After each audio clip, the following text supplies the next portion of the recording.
to the provisions of Article 250, subsection 2B of the Constitution, Section 8, subsection 8, and Section 3 and 8 of the Public Appointments Parliamentary Approval Act of 2011, this House approves the appointment of the following persons as the members of the Teachers Service Commission. 1, Dr. Nicodemus Ojuma Anyang is a member, Miss Christine Kahindi, Miss Sharon Jalagat Kisire, Miss Anseta Wafuko, and Mr. Salesa Adano Abudo. Those are the nominees who are vetted by the members of Parliament, and that report will be moved in the National Assembly this afternoon by the Chairperson, Departmental Committee on Education and Research. The Chairperson, Justice and Legal Affairs Committee will also move a special motion on consideration of nominees for appointment as members of the Independent Electoral and Boundaries Commission, who are also vetted. If you're just joining us, the second sitting of the National Assembly, a special sitting, is about to begin. And now I will hand you over for this live broadcast.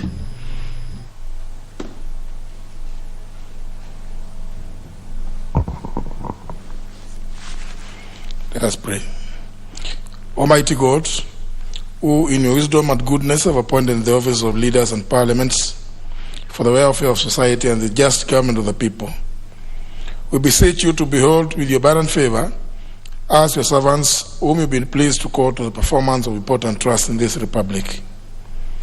Let your blessings descend upon us here assembled, and grant that we treat and consider all matters that shall come under our deliberation in so just and faithful manner as to promote your honor and glory, and to advance the peace, prosperity, and welfare of our country, out of those whose interests we are committed to our church. Amen.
I think they're coming in. Start for the notice.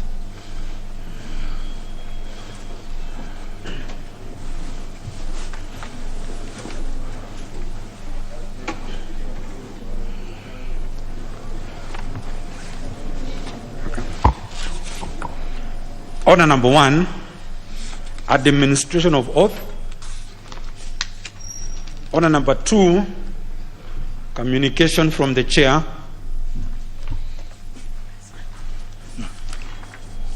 Order number 3, messages.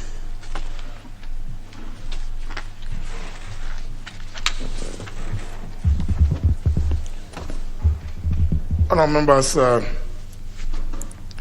you may recall that the National Assembly passed the Refugee Bill, National Assembly Bill number 62 of 2019. The bill was sponsored by the leader of the majority party. Following its passage, I did present the bill for assent to His Excellency the President in accordance with provisions of the Constitution and our standing orders. However, in excess of the powers conferred under Article 115, Clause 1, Paragraph B of the Constitution, His Excellency the President, by way of a memorandum dated 11th August 2021, has referred the bill back to the National Assembly for reconsideration. Our members, in his memorandum, The President has expressed reservations on the following clauses of the bill. Clause 2 of the bill, which defines the term transit center.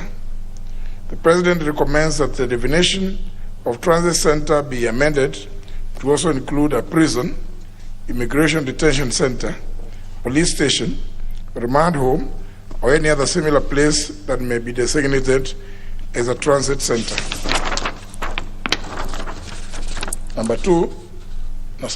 Amongst the reasons for his reservations, the President notes that the effect of the omission of the proposed definition is in conflict with Sections 4 and 12(3)(g) of the Persons Deprived of Liberty Act of 2014, which provides that detention facilities may be used as holding centers for refugees and asylum seekers where there is need for humanitarian assistance. Clause 2, Clause 8 of the bill, which provides for the establishment and functions of the Commissioner for Refugees Affairs.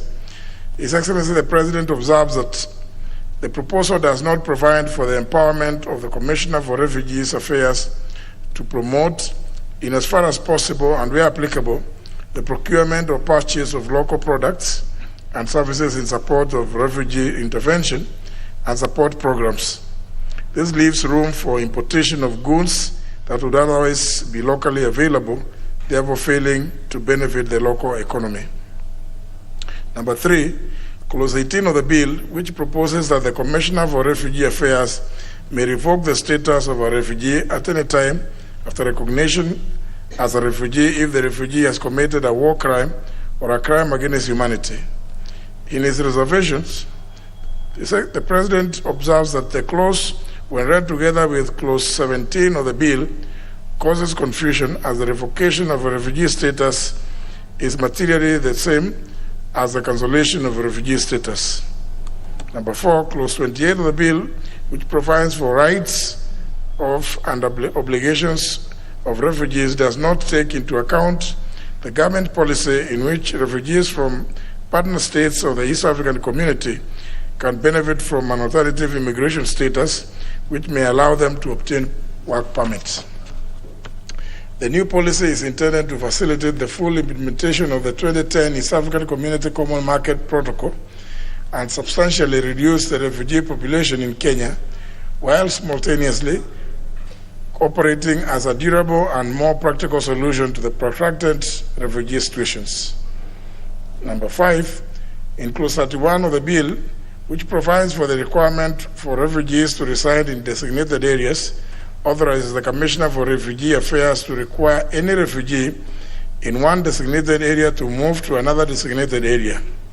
His Excellency the President observes that the clause fails to make any reference to refugees who may be residing outside designated areas and does not make any provisions regarding the Commissioner's control over them. Honourable members, having made his reservations, which are explained in more detail in his memorandum to the House, His Excellency the President now requests the National Assembly to reconsider the bill in accordance with the provisions of Article 115, Clause 2, Paragraph A of the Constitution. Standing Order number 154, subsection 2 of the National Assembly Standing Orders requires the House to consider the President's reservations within 21 days of the date when the House next meets, upon receipt of the memorandum. In this regard, His Excellency the President's reservations are contained in his memorandum, now stand committed to the Departmental Committee on Administration and National Security for consideration. The committee should table its report soonest to allow the House to consider the President's reservations within the set timelines. Honourable members, may I at this early stage remind the House of the Speaker's communication of 28 July 2015 concerning the consideration of the President's reservations to a bill and amendments thereto. I particularly drew your attention to my guidance that the voting threshold for the passage of the amendments proposed by a committee or an individual member that have the effect of fully accommodating the President's reservations is a simple majority as contemplated under Article 122, subsection 1 of the Constitution, as read together with Article 115, Clause 2, Paragraph A.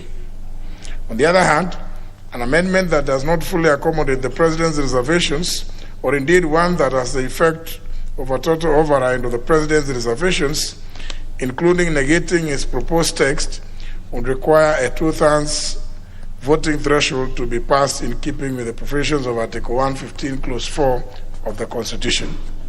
Now, members, I wish to further remind the House and the committee that only Clauses 2, 8, 18, 28, and 31 of the bill will be considered.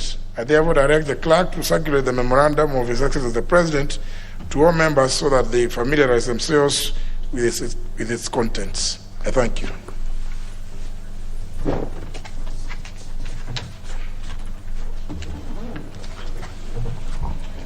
Order number 4, petitions.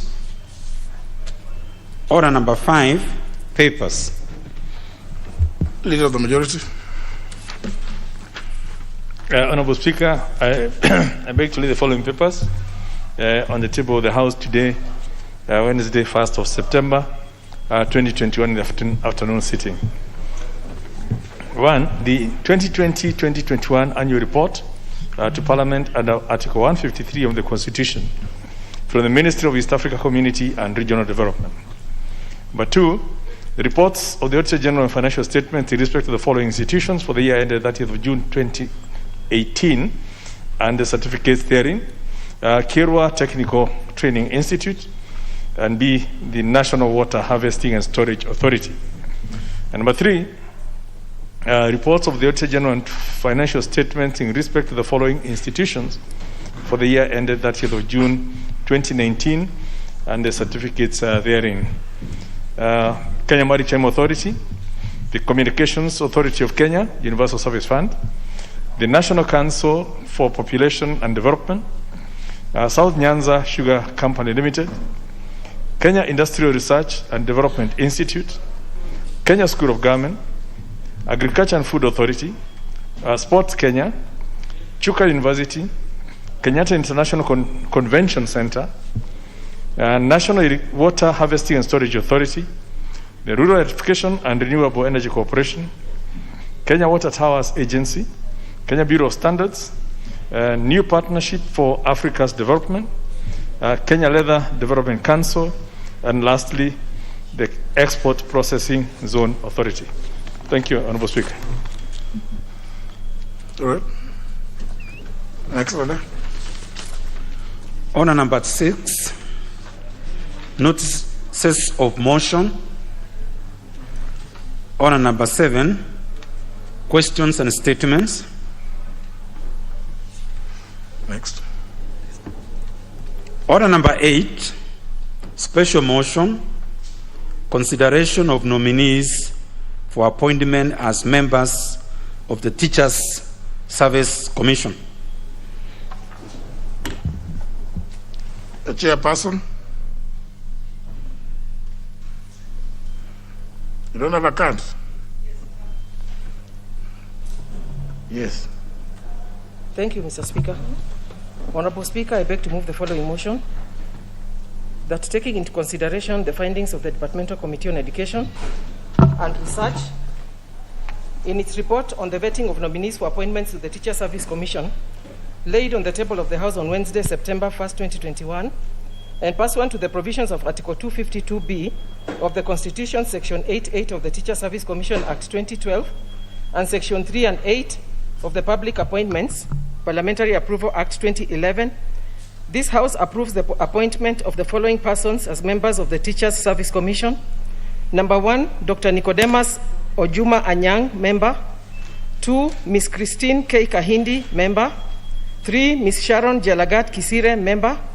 4, Ms. Ansenta G. Wafuko, member. And lastly, Mr. Salesa Adano Abudo, member. Honorable Speaker, in keeping with the requirements of Standing Order 42-2 on Thursday, 12th August 2021, you conveyed a message from His Excellency, the President, to the House on nomination of the 5 persons for appointment to the position of member for the Teacher Service Commission. The names of the 5 nominees and their curriculum vitae were referred to the Departmental Committee on Education and Research for vetting under the Public Appointments Parliamentary Approval Act number 33 of 2011.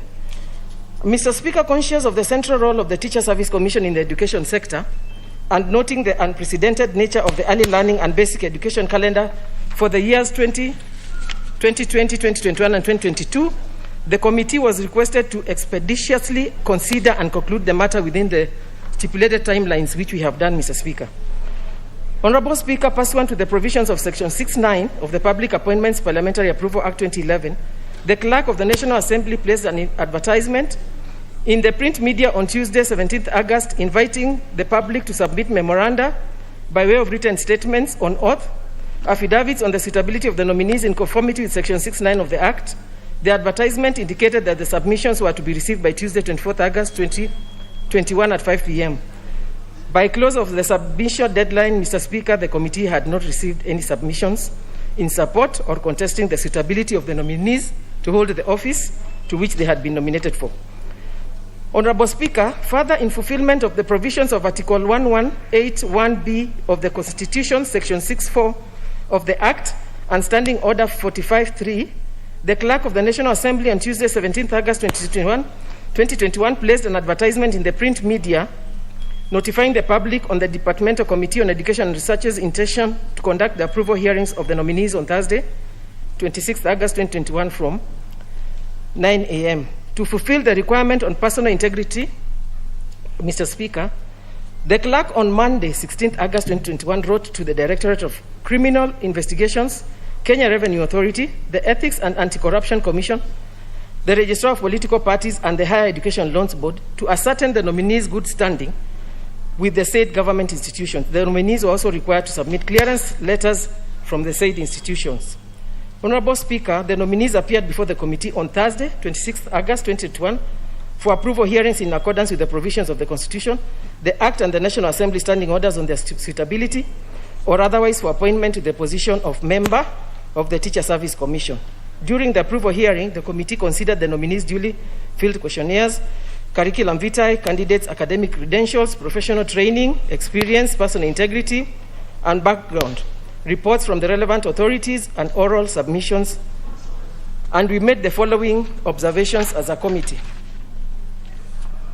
That Section 5(1) of the Teacher Service Commission Act number 20 of 2012 provides that the Teacher Service Commission shall consist of a chairperson and 8 other members appointed in accordance with Article 250 of the Constitution. Currently, the Teacher Service Commission has only 4 serving commissioners who were appointed in March 2020 and April 2021 after the terms of the previous commissioners expired on various dates between 2019 and 2021.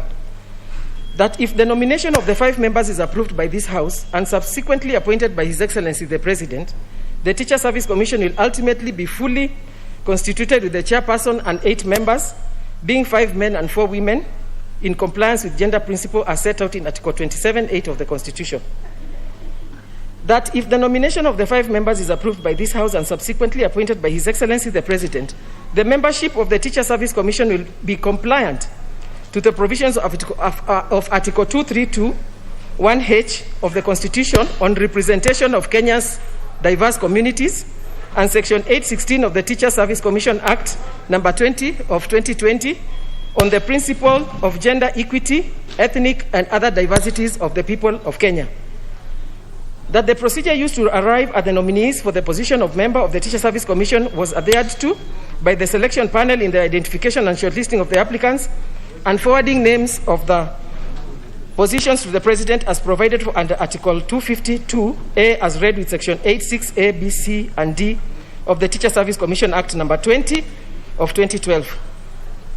That the appointing authority has fully complied with the recommendation of the Departmental Committee on Education and Research in its report of April 2021 on the vetting of the Teacher Service Commission chairperson and commissioner pursuant to Section 816A and B of the TSC Act 2012, which provides that 16, in nominating or appointing a person as a member of the commission, the panel and the President shall A, observe the principle of gender equity, ethnic, and other diversities of the people of Kenya, and shall ensure equality of opportunity for persons with disabilities, and B, take into account the national values and principles set out in Article 10 27 and 232 of the Constitution. Mr. Speaker, the committee made the following specific observations on the various nominees. One, Dr. Nicodemus Ojuma Anyang, PhD, nominee for the position of Member Teacher Service Commission. Mr. Speaker, this nominee possesses a rich academic background. He holds a PhD in Education Administration from Moi University, a Master's of Education degree in Education Administration and Planning, and Bachelor's degree in Education from Kenyatta University. Mr. Speaker, the nominee has 29 years of experience in educational management and training. He has served in various capacities as classroom teacher, high school principal, district education officer, and county director of education. Currently, he is serving as a deputy director of education in the Directorate of Field Coordination and Co-curriculum Activities in the Ministry of Education. Mr. Speaker and honorable members, during the approval hearings, the nominee exhibited knowledge in matters relating to education and management, leadership skills and human resource management, qualities necessary for the position he is being nominated to. Ms. Christine Kahindi, Mr. Speaker, the nominee has rich academic background. She holds a master's degree in education and administration from the University of Nairobi and Bachelor of Education degree from Kenyatta University. In addition, she holds a diploma in education management from the Kenya Education Management Institute, KEMI. The nominee also holds a diploma in education humanities from Siriba Teachers College. The nominee has 36 years of experience in matters relating to education and training. She has served in various capacities as a teacher and principal until recently when she retired from Teacher Service Commission. And that during the approval hearing, she also exhibited knowledge in matters relating to education, management, and leadership skills, qualities necessary for the position she is nominated to. Ms. Sharon Jelagat Kisire, Mr. Speaker, the nominee has a very rich academic background. She holds a Bachelor of Arts degree from Kenyatta University, awarded in 1993, Master of Arts in Sociology from Kenyatta University, and is currently pursuing a doctorate degree in human resource in Strathmore University. The nominee holds a diploma in human resource management from the Kenya Institute of Management, a diploma in executive leadership coaching, and is a certified secretary examined and qualified by CASNEP in 2004. The nominee is an experienced organizational behavior and human resource professional with over 20 years experience in the field of human resource management, governance, and administration, having worked in senior positions in various reputable organizations, both in the public and private sector, and currently she's running a human resource management consultancy firm as a lead consultant. And during the approval hearing, she also exhibited knowledge in matters relating to management, leadership skills, human resource management, and qualities necessary for the position she's being nominated to. Mr. Speaker and honorable members, we have Ms. Anseta Jiwafuko. The nominee has a very rich academic background. She holds 2 master's degrees, Master of Business Administration, Strategic Management, and Master of Education Planning from the University of Nairobi. She also holds a Bachelor of Education degree, Economics and Commerce from the University of Nairobi. That the nominee has 15 years experience in the field of education and legislative policy and analysis. She currently serves as a parliamentary training officer at the Center for Parliamentary Studies and Training. And that during the approval hearing, the nominee also exhibited knowledge in matters relating to training, leadership skills, policy analysis, qualities necessary for the position she's nominated to. Finally, Mr. Speaker, we have Mr. Salesa Adano Abudo. This nominee has a very rich academic background. He holds a master's degree in international education management from the University of Leeds, United Kingdom, and a Bachelor of Education degree from Kenyatta University. That the nominee is a seasoned education administrator with 36 years experience in educational policy formulation and implementation at various levels in the education sector, having started as a primary school teacher in 1985 and rising through the ranks to the level of County Director of Education. He possesses skills in human resource and management, development of educational policy, strategies and programs to improve teaching and learning delivery. That the nominee experience comprises 8 years of teaching in primary and heading 1 year as a tutor at Meru Teachers College, 1993, and 30 years experience in education administration and management, where he served in various regions of the country in various capacities, such as Deputy District Education Officer and rising to the level of Deputy Director of Education, County Director of Education. Currently, Mr. Speaker, he is serving as Director of Education in Kitui County. That the nominee also exhibited knowledge in matters relating to training, education and management leadership skills and human resource qualities necessary for the position he is nominated to. Mr. Speaker, based on the oral submissions during the approval hearings, all the nominees demonstrated abilities, knowledge, understanding and experience, qualities necessary for appointment as member, Teacher Service Commission, as is prescribed under Article 253 of the Constitution, Section 6(1)(a), (b) and (c) of the Teacher Service Commission Act, number 2020 of 2012, and Section 6(7) and 7(c) of the Public Appointments Parliamentary Approval Act, number 33 of 2011. And Mr. Speaker, that based on the evidence submitted during the approval hearing, all the nominees met all the constitutional and statutory requirements necessary for appointment as member, Teacher Service Commission, as is provided for under Article 253 of the Constitution, as read with Section 6(1)(a), (b), (c) of the Teacher Service Commission Act, number 20 of 2012, and Section 7(b) of the Public Appointments Parliamentary Approval Act, number 33 of 2011. Mr. Speaker and honorable members, the committee recommendations, having conducted the approval hearings for the nominees pursuant to Article 250B of the Constitution, as read with Section 8(8) of the Teacher Service Commission Act, number 20 of 2012, Sections 3 and 8 of the Public Appointments Parliamentary Approval Act, number 33 of 2011. The committee recommends that this House, 1, approves the nomination of Dr. Nicodemus Ojuma Anyang, PhD, for appointment to the position of member of the Teachers Service Commission. 2, approves the nomination of Ms. Christine K. Kahindi for appointment to the position of member of the Teacher Service Commission. 3, approves the nomination of Ms. Sharon Jelagat Kisire for appointment to the position of member of the Teacher Service Commission. 4, approves the nomination of Ms. Ansenta G. Wafuko for appointment to the position of member of the Teacher Service Commission. And finally, number 5, approves the nomination of Mr. Salesa Adano Abudo for appointment to the position of member of the Teacher Service Commission. Mr. Speaker, I must take this opportunity to recognize the push by the departmental committee members to have all commissioners on board, and I also thank His Excellency the President for the timely nomination. Thank you, Honorable Speaker, and now I call upon Honorable Professor Tuito Ek to second the motion. Thank you, Mr. Speaker. Professor Tuito Ek. Honorable Speaker, I beg to second the motion that this House approves the nominees, the appointment of the nominees for appointment as members of the Teacher Service Commission. As outlined by the Chair, these particular nominees had wide experiences in areas of education. Most of them have served as teachers over most of their life. Like, for example, Dr. Ochuma Anyang had about 29 years working in the education sector. Christine, who is a retired officer or a retired teacher, had actually worked for over 36 years, teaching in several schools and rising to the position of principal until she retired in 2020. The nominee, especially Christine, comes from the coast and could really add value to the issues concerning education in that area.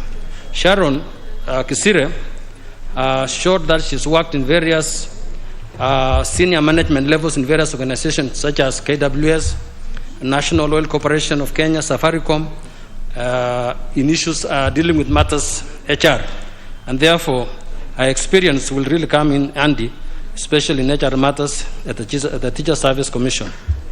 The other members, Wafuko, Abudo, they also worked closely with education officers, especially Abudo, who has worked in various areas as a district education officer. He's worked for many years and could come in handy in terms of handling matters education. Mr. Speaker, given that this particular time we have so many reform issues taking place in the education, especially touching on CBC and various key policy matters like recruitment policies, delocalization issues. It is important that we have a full house in the commission. And therefore, I join the chair in saying that we thank the president for acting quickly so that we have a full house as far as the teacher service commissioners are concerned. I therefore call upon the members to approve these nominees today. Thank you, Speaker. I beg to second.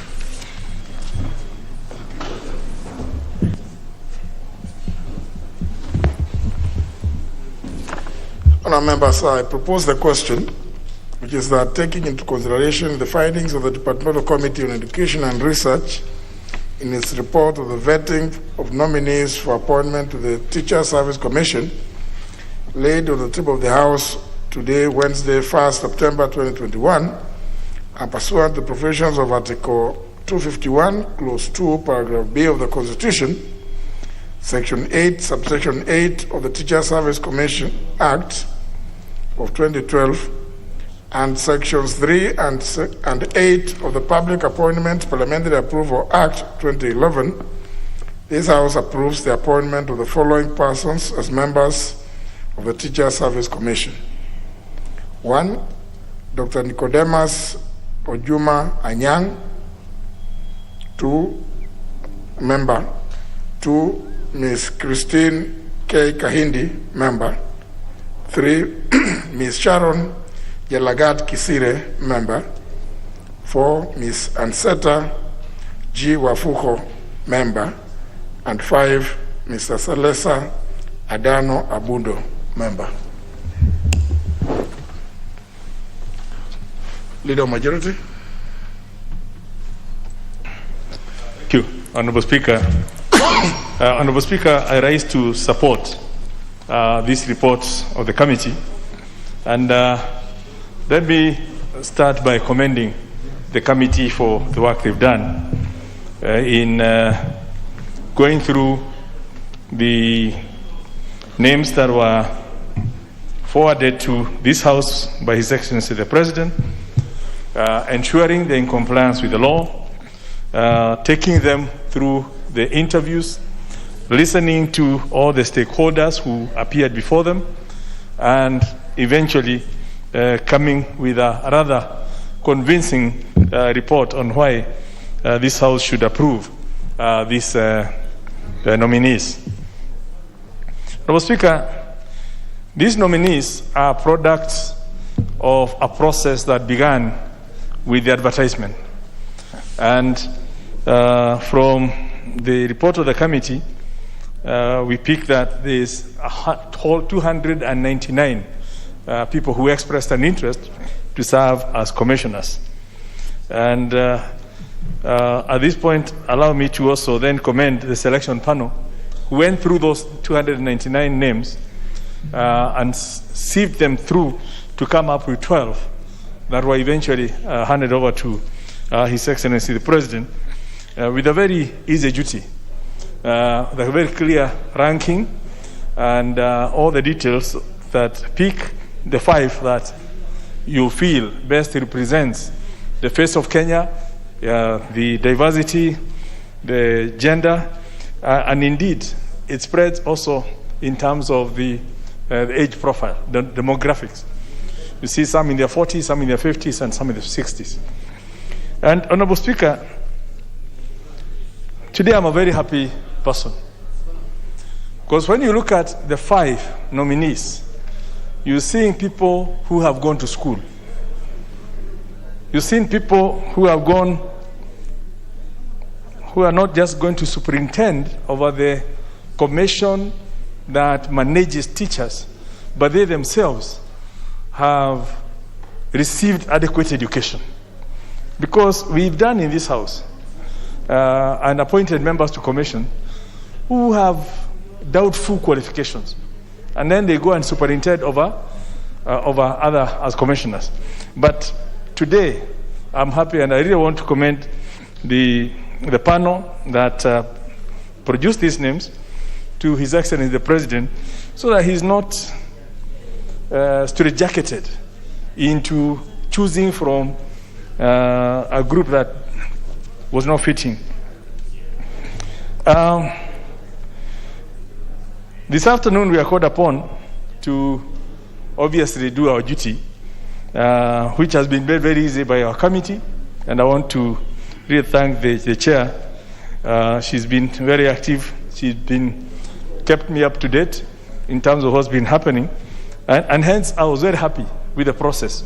That when we said, can you ensure that you have this report by the weekend, they actually delivered, so that today we can be able to meet the deadlines. Since the report is very clear in terms of the processes and the compliance with the law, I don't want to get there. But I'm just happy to note that from the 299, we then had 35 names, which were then shortlisted into 12. Honorable Speaker, allow me to also recognize one of our own from Parliament, who I've had the pleasure of working with when I was in the Education Committee. And to see her making it to that level gives me great pleasure that all dreams are valid. Honorable Speaker, I know I met some people who are asking me, how come so-and-so has been picked and not me? And I said, did you apply? And the person said, no. Did you see the advert? No. Did you know there was an advert? No. And the question was, how do you expect to win the lottery when you not even bought the ticket? So, for all the applicants, the 299, I want to congratulate them. First of all, for having the passion to serve, waiting to see the advert, responding to the advert, having the guts to respond to the advert, because there are so many Kenyans who are now these days fearing to respond to an advert because they don't want to be taken through the rigmarole. But for those who are daring enough, I really want to congratulate them that they have put all their details to scrutiny, and it's only the brave who will be rewarded. As Shakespeare said, cowards die many times before their death. So for those who fear to even apply, they cannot then come and say, how come so-and-so was taken? And me, I've not, yet I think I qualify. But you've not even applied. So I want to really congratulate Ansita Wafuko for being daring enough, having gone through Parliament and then faced the panels until parliamentary, and now she's on her way to becoming a commissioner for the Teacher Service Commission. And indeed, when you look through all the others, you see people who have a passion for academia. You see the research they've done. You see the qualifications, the journals they've written. And it just shows you that basically the future of the Teacher Service Commission is progressively getting into the right hands, so that we don't just have a number of people who are there to fill seats and leaving it almost to the executive within the organization to do what they need to do. And then we end up with all the manner of things. I know the CEO is a great lady and her team, but she will not be there forever. And it's this institution that will need to grow so that even the next CEO who come, however quality, will at least have a good backup team of a board that has passion for education. And Mr. Speaker, if you look at one of the nominees, I've just picked one at random, Sharon Chikisire. In addition to her educational qualifications, again from the report, see, the person who has excelled within the human resource management. In 2011 was runners-up in the Human Resource Manager of the Year by the Kenya Institute of Management. In 2010, first place, the Human Resource Management Award. 2009, first runners-up, Company of the Year award. Head of State of Accommodation and Manager of the Year in 2008 of KWS. So you're really looking at somebody who has not only managed people, but has excelled and been recognized by other people as a super manager. And you see, I'm highlighting this because the role of the Teacher Service Commission is to manage the teachers. And when you have that kind of resources, we believe that perhaps the TSC will be in the right hands. So, like I said, I'm so happy with the report that the committee has done. It's given us all the details, and we don't even have to look for, adding up numbers, because, the facts speak for themselves. And hence, I have absolutely no reason for not supporting this report, and I wish to ask that members we support. It also has really the diversity, the regional diversity, and if you add up now with the other 3 commissioners who are already in place, you have the whole face of Kenya within the Teachers Service Commission. So again, a good thing need not be over-advertised. I believe the report speaks for itself. The people have spoke for themselves. And I wish to support and ask members that we do give the necessary support as soon as we can, so we can really go to the other weightier matter of that affects all of us at the election. Much as teachers affect us, but this looks like a very straightforward matter that we can dispense with in as little time as possible. Thank you, Honourable Speaker. I support. Honourable Amalo. Thank you very much, Mr. Speaker. Mr. Speaker, I rise to support. Hadil wished to talk on the issue of the elections, but now that I've given me on the TSC, it doesn't matter, Mr. Speaker. But one of the critical things, Mr. Speaker, about TSC is that the Teacher Service Commission is an independent commission, Mr. Speaker, established under Article 237 of our Constitution, Mr. Speaker, with the critical function of human resource. Human resource, Mr. Speaker, is the function that TSC looks into because, Mr. Speaker, it's involved in matters of registration of teachers, recruitment of teachers, transfers, promotion, discipline, and firing, Mr. Speaker. This is a human resource function. And when I look at the CV of the commissioners, Mr. Speaker, I have no doubt they have what it takes. I've seen majority of them, Mr. Speaker, have expertise on matters of education. But as we move forward, Mr. Speaker, the critical matter is human resource management. And the leader of majority has mentioned one important expertise I want to point out, Mr. Speaker, is of Sharon Chesire. I happen to have known Sharon Chesire personally, Mr. Speaker, and on matters of human resource. She has been in the corporate world, Mr. Speaker, even in academia, and I have no doubt when it comes to matters of TSC, she's going to be a critical expertise on human resource management, because the critical function of TSC is actually human resource management. The other commissioners, Mr. Speaker, have looked at their CVs quickly, and you can see they've done very well on matters of education. So in matters of matching the job description and the job qualifications, you find that these commissioners, Mr. Speaker, they fit the bill. Mr. Speaker, I looked at the issue of the face of Kenya, the regional balance, and Mr. Speaker, I can see it is fairly represented, Mr. Speaker, because teachers are spread across the board. You go to Northeastern, there are teachers there. Everywhere you go, you find teachers. And it is important that when it comes to face of Kenya, Mr. Speaker, it was so critical that I can see the committee really looked into that.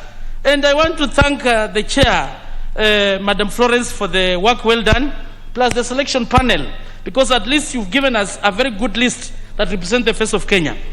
Mr. Speaker, there are a lot of challenges when it comes to TSC. Right now, we're having these things of I don't know whether it's called nationalization or delocalization.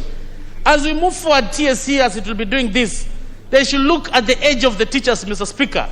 Teachers who are old, they should not be delocalized or whatever the case. They should be as close as possible to their families. And this is something, Mr. Speaker, they should be able to look into. When it comes to the issue of commissioners, I'm sure some times back, Mr. Speaker, there was a proposal by one of the legislators here that when it comes to the Teacher Service Commission, the commissioners should be represented by the critical stakeholders, like the NAT, the KUPET, and maybe the Parents Association. But now that it has not happened in TSC, but it happens in the Judicial Service Commission, where you find the commissioners are a representation of the key stakeholders. For instance, in JSC, Mr. Speaker, we have a representation of the magistrates, a representation of the High Court judges, a representation of the Court of Appeal judges, a representation of the Supreme Court judges, and even the Law Society of Kenya. But when it comes to education, Mr. Speaker, it is totally different. And to heal that, Mr. Speaker, we call upon the commissioners to work closely with the relevant bodies when it comes to matters of education. And this is the NAT, this is the KUPET, the Parents Association, so that it can work in a harmonious way, Mr. Speaker. I want to salute the CEO of TSC, Mr. Speaker, Nazi Macharia. She has really tried to work under difficult circumstances. And Madam Rita, the Director of Staffing, they've done very well. We want to salute them. And this commission, as it goes there, Mr. Speaker, I have no doubt they're going to add value as far as the welfare of the teachers is concerned in this country, Mr. Speaker. And I call upon the honorable members, we support this so that we can pass it, Mr. Speaker, because education, Mr. Speaker, is very critical. I read about Nelson Mandela, and the late Nelson Mandela, the president of South Africa, said that education is the most powerful tool that you can use to change the world. Right now, there are a lot of changes happening, Mr. Speaker. And for you to bring changes to somebody who has gone to school properly, Mr. Speaker, you find it becomes easier to bring that change, as opposed to people maybe who are not well schooled. They tend to be resistant to change. So, as I support this, Mr. Speaker, we also call upon that we finish this quickly, Mr. Speaker, because it has no issues, so that we move to the IBC. That is where the fire is, Mr. Speaker, so that we can move with speed, so that the IBC commissioners can also be approved as quick as possible, so that we have a quorum, so that they can be able to sit and prepare for the general elections in 2022. Thank you, Mr. Speaker, and I support. Honorable Badi. Thank you, Mr. Speaker. Mr. Speaker, let me also join my colleagues in praising and thanking the committee for job well done, and the chair of the committee, who is a prominent member of my party, Honorable Florence Mutua. If you look at the report, Mr. Speaker, I wanted to start from there. The way the report has been drafted is, Mr. Speaker, is very orderly and very easy to read. Sometimes we get reports, Mr. Speaker, in this House, and I want to also thank the clerks or the clerk of this committee for doing a report that is properly arranged. Sometimes we have reports in this House that are very difficult to read, or you really require time to make anything out of it. But Mr. Speaker, I just want to say a couple of things. Number one, our role as an approving institution needs to look at specific areas. We are actually not expected to interview afresh the nominees. That is not our work. Our work is first to look at the qualifications to see if the nominees meet the minimum qualification requirements. And that is clearly evident from the report, Mr. Speaker. We have Nicodemus with PhD, others with masters, and all in relevant fields, four of them education, solid education background, and one with very extensive knowledge in HR and organizational behavior, as my colleagues have rightly put it. The second thing that we may need to look at is fairness in the process, in the entire process. The process started or began from the report with applications from 299 Kenyans. Out of that, the panel shortlisted 35 qualified Kenyans who are then interviewed, and 12 names forwarded to the president. And these 12 names, if you look at the list, you realize that the president has picked number 2, number 3, number 4, number 6, and 7. So the only people who have been left who scored very high marks is number 1, number 5 in the list. And that clearly comes out because of regional representation, because you can see number 1 was from Embu, and then number 5 was from Murang'a. And I think already in the commission, we have representations from those regions. The fact that Ateso from Busia is getting considered, who is qualified and having a PhD, is being qualified for appointment. This is what in Kenya we have been calling for, Mr. Speaker, that we should also ensure that those who are coming from minority communities are given equal opportunity as the others from the dominant communities. The fact that Agabra Adano Abudo is also being considered, again from a minority community from Marsabit County, I think is laudable. We also, of course, have Wafuko, who is actually a lawyer from Nairobi, and we have Sharon Chelagat, who is from Elgeyo Marakwet, Kalenjin, and of course, there is Christine Kahindi from Kilifi, Akamba from Kilifi. So in terms of representation, regional representation, which this House should also be considering, and inclusivity in terms of minorities is well taken care of. The issue of gender, Mr. Speaker, again, I want to say is also well taken care of, because out of the 5 nominees, 3 are women, and that then added to the commissioners who are in place, then I think we have a good mix. Mr. Speaker, I don't have much to say. I only want to add that I think something that we need to say about the commission, the TSC, is that in terms of fairness, especially in recruitment of teachers, I think if we look at the recruitments that go on in the country, that one of TSC is much better, because there is a criteria. Even if you look at the recent recruitment, you will find that those who have been interns are given higher marks compared to those who have not, and those who have had many years outside in the field are given higher marks. This I want to credit to the Commission and to the CEO. I think they have done a good job. We hope that other agencies, which are also doing recruitment in this country, like the military, the police, they should also exercise fairness in a manner that can be verifiable and that can be seen to be fair. Mr. Speaker, I support. The Honorable Chepkut Chirchir.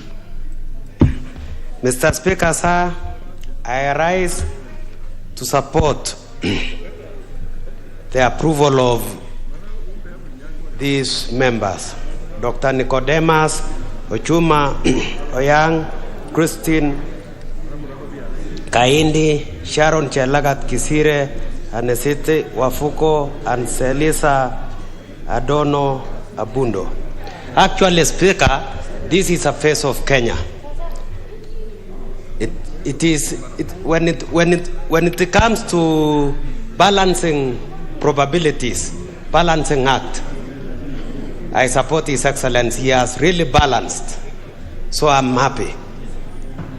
I'm very happy indeed.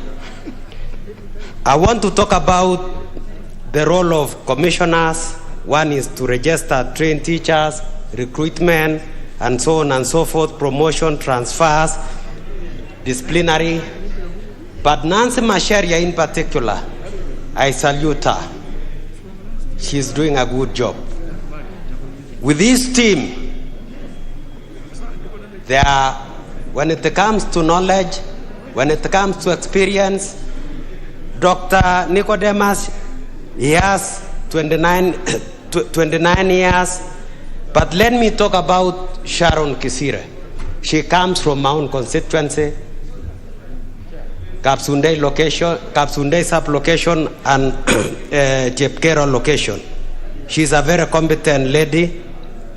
When it comes to measuring how public institutions conduct public affairs and manage public resources and recruitment, she is up to the task. So without much ado, Speaker, sir, I'm pleading with all honorable members, let's approve this one and we go to IEBC. And tell His Excellency we love him. He's the 5-star general. Thank you for appointing one of me. So thank you. Member for Matayos. Thank you, Honorable Chair. I also want to state that from the beginning I support the motion as laid before Parliament by the Chair of the Education Committee. Yeah. Mr. Speaker, vetting is different from interviewing, and as a committee, when names of nominees are brought for vetting, it means just like confirming what has been brought from the nominating office. And Mr. Speaker, we did just that. There were quite a number of many qualified Kenyans who have become commissioners, but we just had to have the few that we need for the time being, and to have the face of Kenya, to have diversity, which has been a problem, Mr. Speaker, in the last few years. Because the commission, Mr. Speaker, you remember very well, we one time here on the floor of the House had to lament because we didn't have enough commissioners. And indeed, we really had wished and still wish that the CEO starts the process of nominating commissioners some few months before the lapse of the existing one, so that we don't have gaps existing the way it has been. It makes the services of the commission to the teachers to lack the quality that it requires. And we are happy that at least we have moved to this level. Mr. Speaker, I know Dr. Anyang, having come from Busia, I even went to school with him. He was a year ahead of me. He went to seminary, and after seminary, he joined me at Nambale Boys High School, and he is indeed a very humble, articulate, someone that is very effective and fair, someone that can be relied upon. That is why he has taken his time to grow to the level that he is serving at the ministry. Anzeta, I have also known her for the last 2 terms, almost 2 terms that I have served in Parliament, because she served in the Committee of Education, and she's indeed a very diligent worker, someone that can be relied upon, someone that I'm sure will help us get good services from the Teacher Service Commission. And the other members that you have seen, the nominees, who have a variety of qualifications, like in human resource management, which is very critical because the Teacher Service Commission itself is about human management, and the other candidates or nominees that we have seen. Mr. Speaker, I don't want to belabor so much, but to urge the House that we approve the nominees as forwarded here by the Teacher Service Commission. Thank you, Mr. Speaker. Honorable Bayu. Asante, Mr. Speaker. Nasimama kuunga mkono mswada huu wa kuweza kuchaguliwa hawa makamishena wa TSC.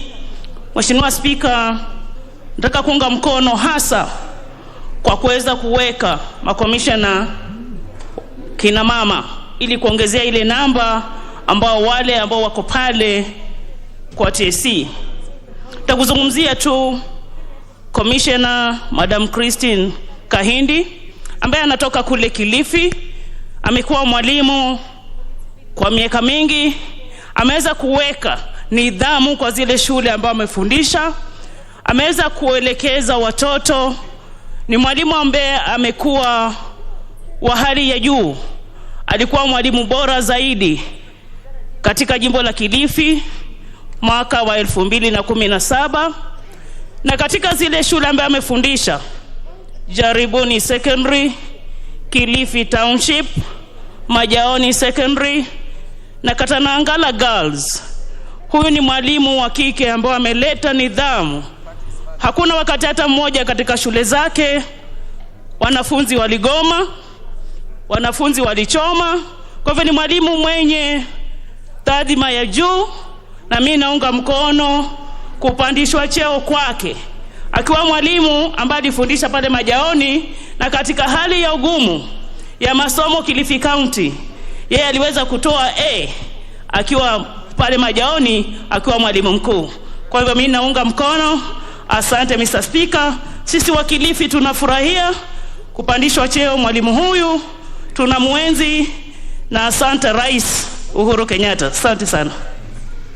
Let's hear something from the member for Laikipia North before we...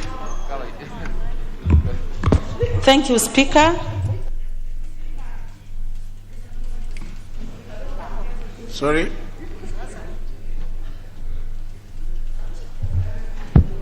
Thank you, Speaker. Speaker, I also rise to contribute on this motion.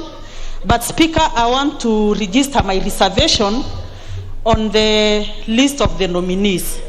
And Speaker, I want to say from the word go that our fellow colleagues, the Committee on Education, has done due diligence in vetting the nominees. But Speaker, while I was listening to the chairperson of Education Committee, she indeed mentioned, and many members here have mentioned, about the face of Kenya and consideration of the marginalized and minorities. And Speaker, I remember some times back when TSC advertised for these commissioners, a lady from my constituency who is a highly qualified career educationist applied. Indeed, she was shortlisted. She was actually ranking the best in Rift Valley. Her name was forwarded to the president, and when the names were brought to this house, then Rift Valley was not brought here, simply because Andorobo, of all the people, was the best qualified in Rift Valley. And Honorable Speaker, when things were advertised the second time, indeed she again applied. And my guess will be as good as for anybody else. She was not shortlisted because the point was she was not the one wanted for that job. And Mr. Speaker, I must say this, because the first time I made into this house, I came through nomination as a representative of the minorities and the marginalized. And Speaker, for me it is a very sad day. I don't have anything to celebrate about, Mr. Speaker, because this is in contravention of the spirit of the Constitution that clearly says the marginalized and the minorities must have their right and their share. Mr. Speaker, in the government of Kenya, the government today that is led by the Honorable His Excellency Muigai Kenyatta, in all the constitutional commissions, in all the government departments, even in the jobs of ACC, the ones commonly known as DOs, there is not even one single Ndorobo employed in Kenya.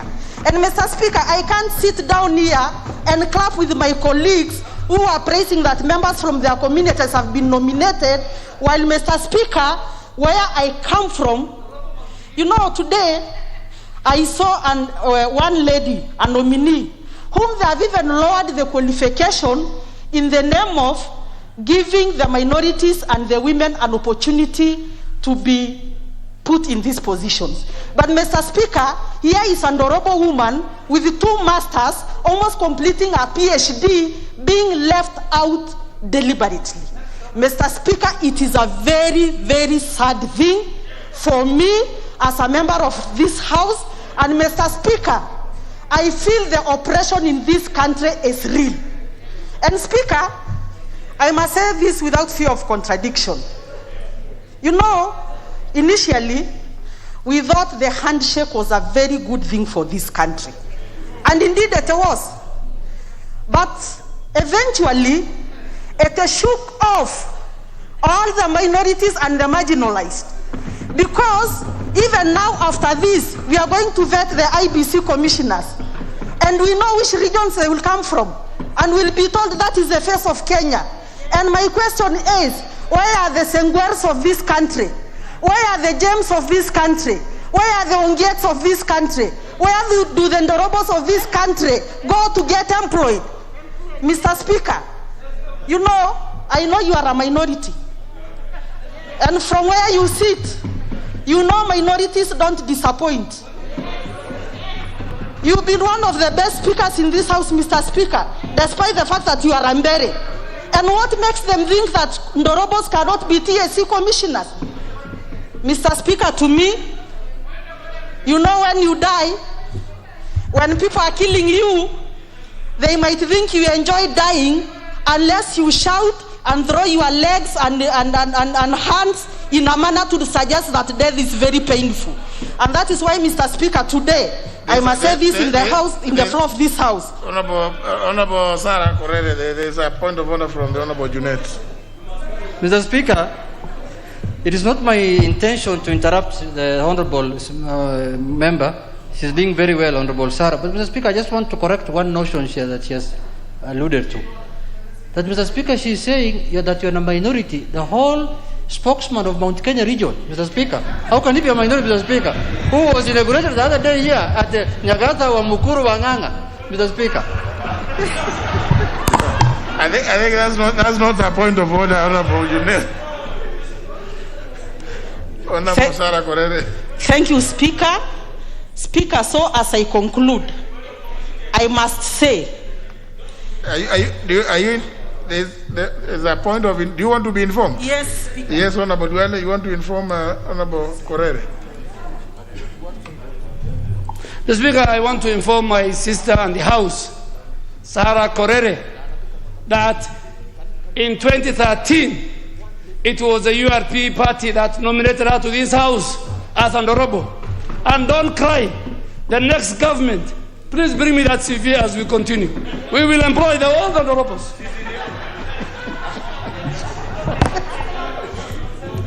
Thank you.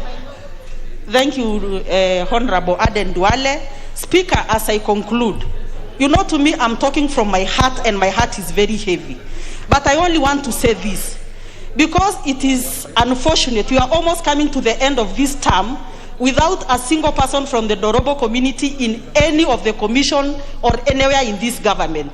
I want to tell our oppressors, probably one day, when St. Peter's is calling their names, the Dorobos will be the assistants of St. Peter's, and they will not see heaven. What is your intervention, Honorable Fatuma Gedi? Mr. Speaker, I rise on standing order number 95, looking at the mood of the House, and every member has contributed, supporting the nominees, the commissioners of TSC, knowing that we have a heavy agenda before us. May I, Mr. Speaker, request you call the mover to reply? Well, honour members, you know it is every member has the right to invoke standing order number 95. And unfortunately, if you look at the way it is coached, it is not the Speaker, it is the House. So, honour members, let me put the question, which is that the mover be called upon to reply. Will as many as of that opinion say aye? Aye. Those of contrary opinion say nay. Nay. The ayes have it. Mover, the Honourable Mutua Florence. Thank you, Mr. Speaker, and let me take this opportunity to thank the honourable members for supporting the appointments of the 5 nominees as members to the Teacher Service Commission. Thank you so much, members, for the support. And now that the TSC is fully constituted, I'm sure they are going to give us the best service, even more than as they do currently. I beg to reply. Honour members, I can see there's an element of excitement, there's a lot of movements. This member standing, is it the member for Kieni? You know, when I saw somebody lanky, and I thought that must be the member for Kieni. He's a golfer. So, do these ones require to, can we finish this?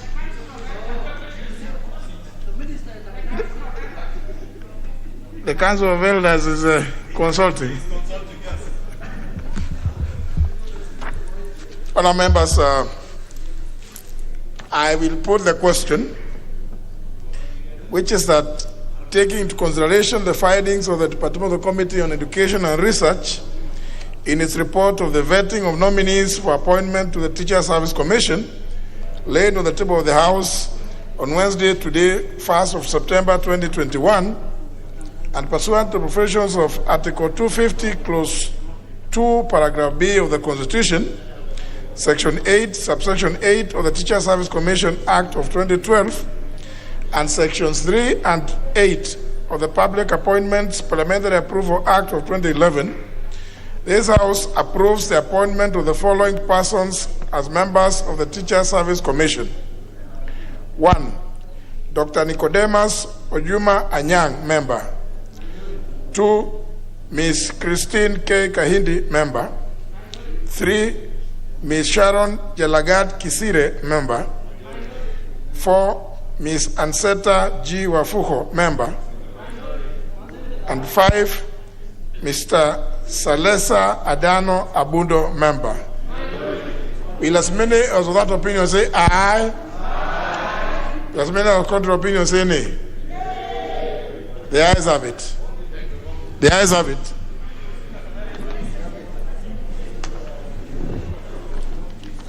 Honorable Cheng, what's the thing you want to raise? The Speaker, if you allow me, because I know the next order is something very sensitive. I wanted to just raise a point under standing order number 1, Constitution section Article 94 of the Constitution, Mr. Speaker, regarding the ongoing measures to combat COVID-19, Mr. Speaker. Mr. Speaker, this House in April last year passed a number of regulations to enable the country, that is the Minister for Health, the Cabinet Secretary for Health, and that of the Interior Ministry, to enable them take measures to curb COVID-19, Mr. Speaker. Mr. Speaker, it's now more than 14, 15 months since this happened. But Mr. Speaker, my concern is the almost weaponizing of the room we gave to the country to enable them combat COVID-19, Mr. Speaker. Mr. Speaker, I'm referring, Mr. Speaker, to the every 60 days almost automatic renewal of these measures without regard to the effect, without regard to the implication of the same to the rest of the country, Mr. Speaker. Mr. Speaker, we've seen in the last 30, 40 days gatherings happening, funerals, political gatherings happening, but every time something small happens, these measures are reviewed, Mr. Speaker. So, Mr. Speaker, I wanted to raise this issue with you, that you can give directions to the Health Committee, the chairman, if she's around, to report to this House, Mr. Speaker, when this House resumes on 21st of September, on a report on the continued need for the placement of bans on gatherings and at funerals, political meetings, and weddings, Mr. Speaker. Number 2, Mr. Speaker, so that the committee could tell this House, report this House the measures that are being taken to ensure that there is widespread vaccination, to ensure that this country can be opened up to business, Mr. Speaker. Mr. Speaker, are there any exemptions? Could the chairman of the committee tell us if there are any exemptions on those who can do public gatherings and those who cannot do public gatherings, Mr. Speaker? Mr. Speaker, finally, the High Court on the 17th of last month made a finding that the orders being given by the various ministers, that's the Minister for Health and that for Interior, have been weaponized, Mr. Speaker, to the extent that some people are allowed to go on with their life and activities without being disturbed, but others are not being allowed to do this meeting, Mr. Speaker. Mr. Speaker, the court found that these orders that are being done, especially without referring to this House under Article 94, Article 94, subsection 5 and 6, Mr. Speaker, that these orders are against Article 10, 2D of the Constitution and Article 245, 2B of the Constitution, Mr. Speaker. I thank you, Mr. Speaker, for granting me this opportunity. Chair, Health.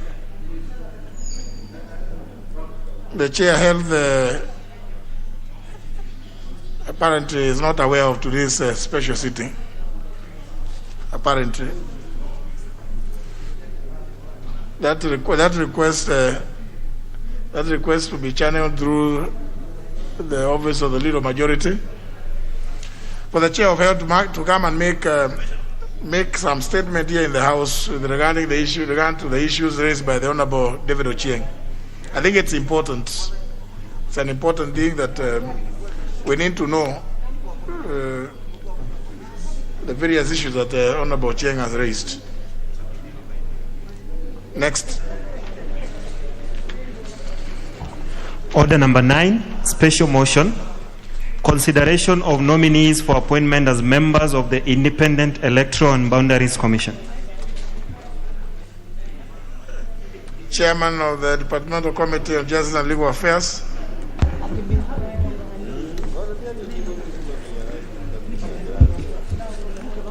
Honorable Speaker,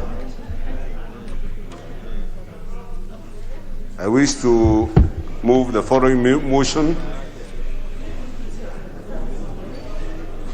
that, taking into consideration the findings of the Departmental Committee on Justice and Legal Affairs in its report on the approval of the hearings for the appointment of Ms. Juliana Honge Cherala, Mr. Francis Madenga Wanderi, Ms. Irene Cherop Masit, and Mr. Justice Abonyo Nyangaya as members of the Independent Electoral and Boundaries Commission, laid on the table of the House on Wednesday, September 1st, 2021, and pursuant to the provisions of Article 250, Sub-Article 2B of the Constitution, Section 7A of the Independent Electoral and Boundaries Commission, Act 2011, Section 8, Section 1 of the Public Appointments Parliamentary Approval Act 2011. This House approves the appointments of the following persons as members of the Independent Electoral and Boundaries Commission, namely Roman 1, Ms. Juliana Honge Serera; Roman 2, Francis Madenge Waderi; Roman 3, Irene Cherop Masit; and Roman 4, Mr. Justice Abonyo Nyangaya. Mr. Speaker, after rigorous vetting by the statutory selection panel of the appointment of the commissioners of the IBC, the names of 4 nominees were selected and forwarded to His Excellency the President. The President, in turn, by message dated 5th August 2021, sought this House approval of the nominees who are, again, the said Juliana Honge Cherera, the said Francis Madenga Wanderi, and the said Irene Cherop Masit, and the said Justice Abonyo Nyangaya as members of IBC. Pursuant to its mandate under Article 124, Sub-Article 4 of the Constitution, the Clerk of the National Assembly, having advertised in the print media on 10 August 2021, my committee carried out public hearings on the suitability of the nominees on the 24th of August, strictly as provided are the provisions of the Public Appointment Parliamentary Approval Act number 33 of 2011. Other than an advisory opinion by the National Gender and Equality Commission, no other memoranda were received by the committee against any of the nominees. The committee therefore considered the question of gender in light of Article 250, Sub-Article 4 of the Constitution, which states appointment to commissions and independent offices shall take into account the national values referred to in Article 10 and the principle that the composition of the commissions and offices taken as a whole. Mr. Speaker, I underpin that phrase, taken as a whole, shall reflect the regional and ethnic diversity of the people of Kenya. The member's attention is respectively drawn to the qualifying rider. The rider have alluded to, phrase, the composition of the commissions and offices taken as a whole. So, I submit, Mr. Speaker, that it is the composite of all the commissions taken as a whole, not one individual commission. The committee's attention was also drawn to the ratio on petition number 4446 of 2016, the National Gender and Equality Commission against Judicial Service Commission, rendered on 12th May 2017, where the court stated that the Supreme Court, then with 5 men and 2 women, was properly constituted. This ratio, therefore, Mr. Speaker, applies to IBC, which taken when fully constituted, when we supply the 4, it shall have a composition of 5 men and 2 women, just like in the Supreme Court. The committee's attention was also drawn to a letter from IBC to the Clerk of the National Assembly, dated 26th August 2021, and it is annexed in the report, verifying and confirming that in terms of Article 88, sub-Article 2, none of the 4 nominees has held or stood for elective office as a member of Parliament or County Assembly within the preceding 5 years. Mr. Speaker, all the 4 nominees, as members may glean from the report, have impeccable academic qualifications as follows. Ms. Juliana Honge Cherera was born in 1976 and brought up in Mombasa County. She has a Bachelor of Education and Masters in Leadership and Management. Currently, she is serving as a Chief Officer, Mombasa County. 2, Francis Madenga Waderi, born 1953, brought up in Nyeri County. He has a Bachelor of Education and Masters in Management Science. He has been the CDF chairman for Kieni constituency and is currently the chairman of the Export Processing Zone. Ms. Irene Cherop Masit was born and brought up in Eregeo Marakwet County, was born in 1967. She has a Bachelor of Arts and a Bachelor of Laws degrees, and also has a master's degree in Human Resources Management. She was a member of the defunct Boundaries Commission. She is currently serving as a board member of the National CDF at the moment. Number 4, Justice Abonyo Nyangaya was born in 1957, brought up in Homa Bay County. He has a master's degree from University of London. He has extensive experience in educational management and leadership. He is an acknowledged consultant in various bodies, locally and internationally. Mr. Speaker, I did not want to repeat the material that is annexed, one of the annexures. The annexures in the report sets out all the experiences.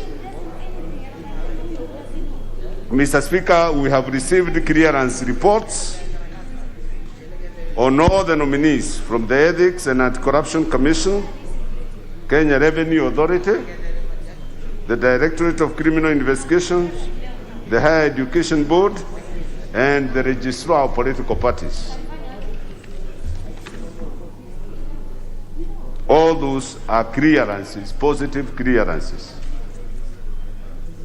The committee, having vetted all the nominees, made the following general approval observations. One, that all the nominees satisfy the qualifications and criteria set out in Section 6, subsection 2 of the Independent Electoral and Boundaries Commission, Act 2011.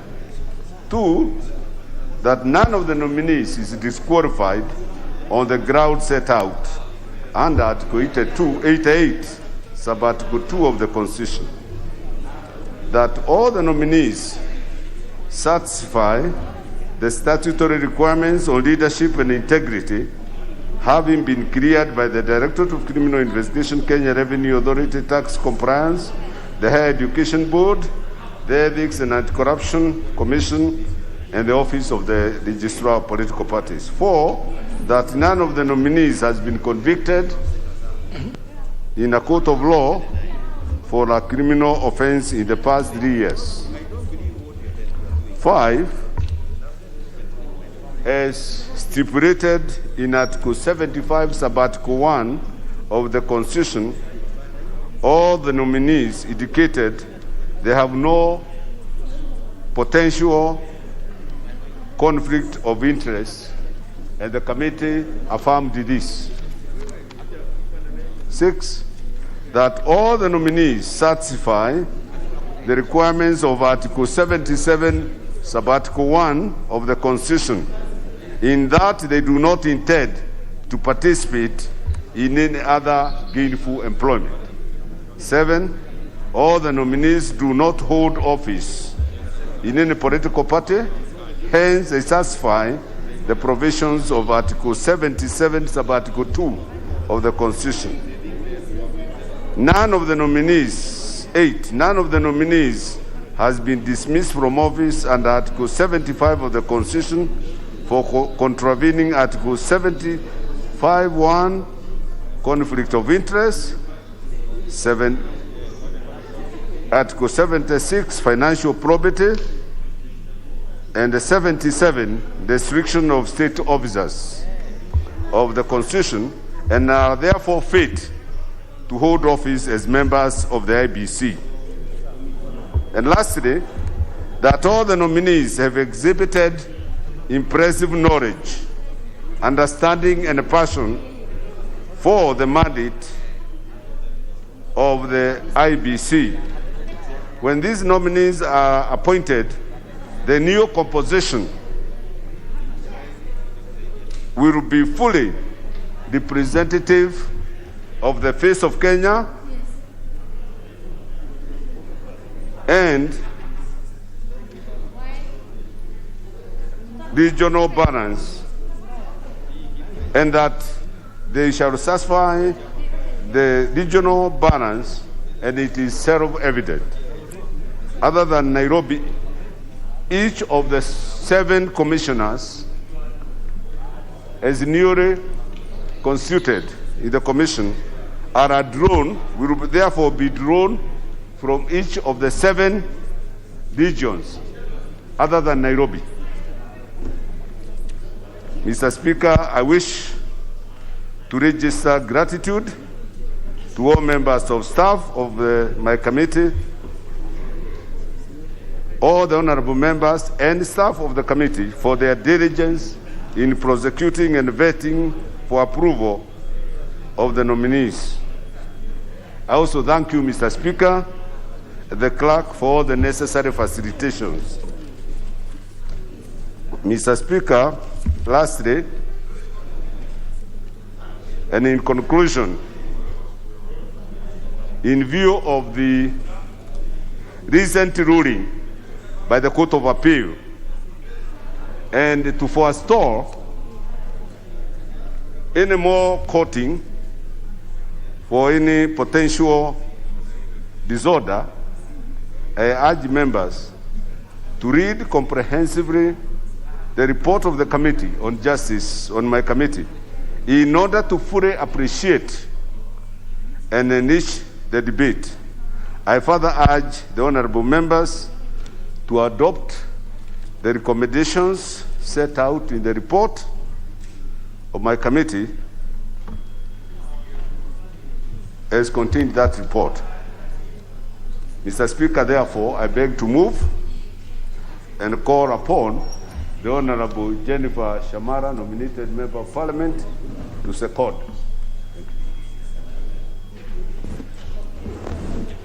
Honorable Shamala. Thank you, Mr. Speaker, sir.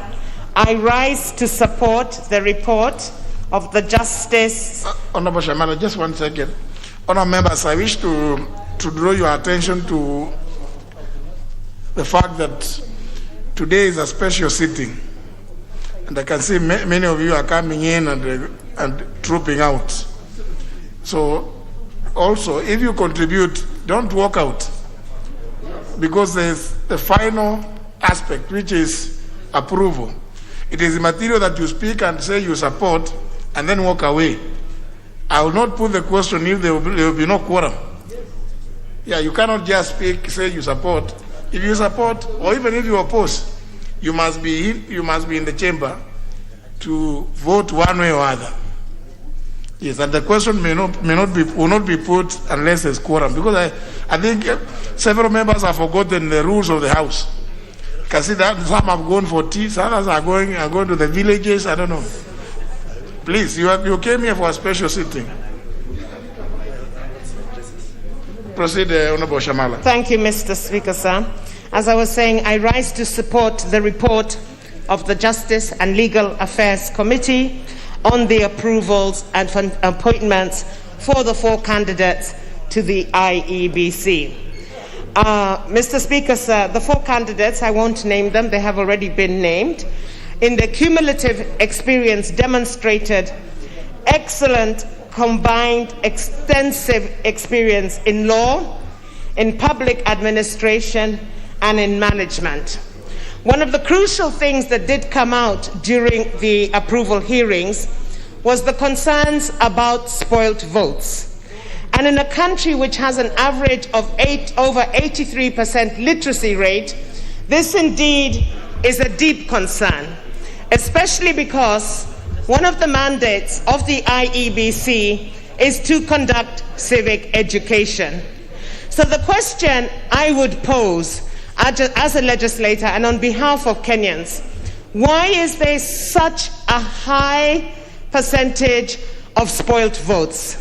Is it due to lack of civic education? Is it due to illiteracy? Illiteracy it cannot be. Or could there be a possibility that it is deliberately done and may perhaps be a way of rigging? I don't have answers to that, but I do hope in the event that this House does today approve these commissioners, that they will provide these answers before the next general election. Mr. Speaker, sir, they demonstrated that they were patriots. The question was asked about resignation as commissioners at very crucial times, because as a country we have experienced that kind of scenario. And all of them assured us that indeed they may understand in some situations why people may want to resign, but as patriots they would never leave the country and the people of Kenya in the kind of lurch that we saw in 2017. With those, and that they were ready to withstand the pressure of an election and see it right through until announcements of results. With those few remarks, Mr. Speaker, I do support.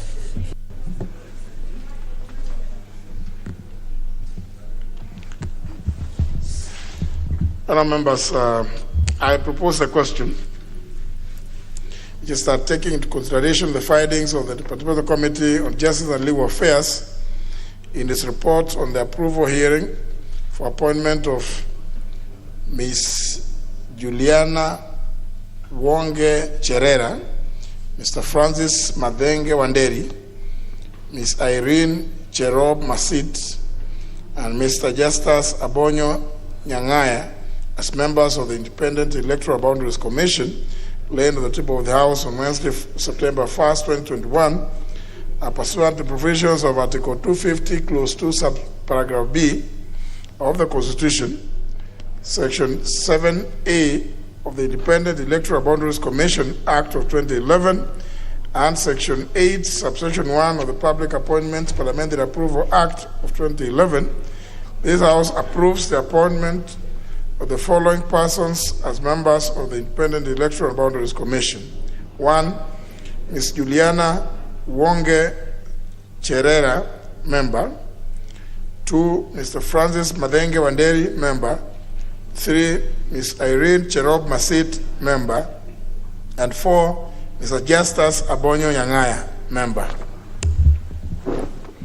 Leader of Majority. Thank you, Honorable Speaker. Honorable Speaker, I rise to support the report of the committee and to commend the Committee on Justice and Legal Affairs for the dedicated hours they put into this process, the time they spent in ensuring that the names that were forwarded to the House and then unforwarded to them have met all the legal and constitutional requirements.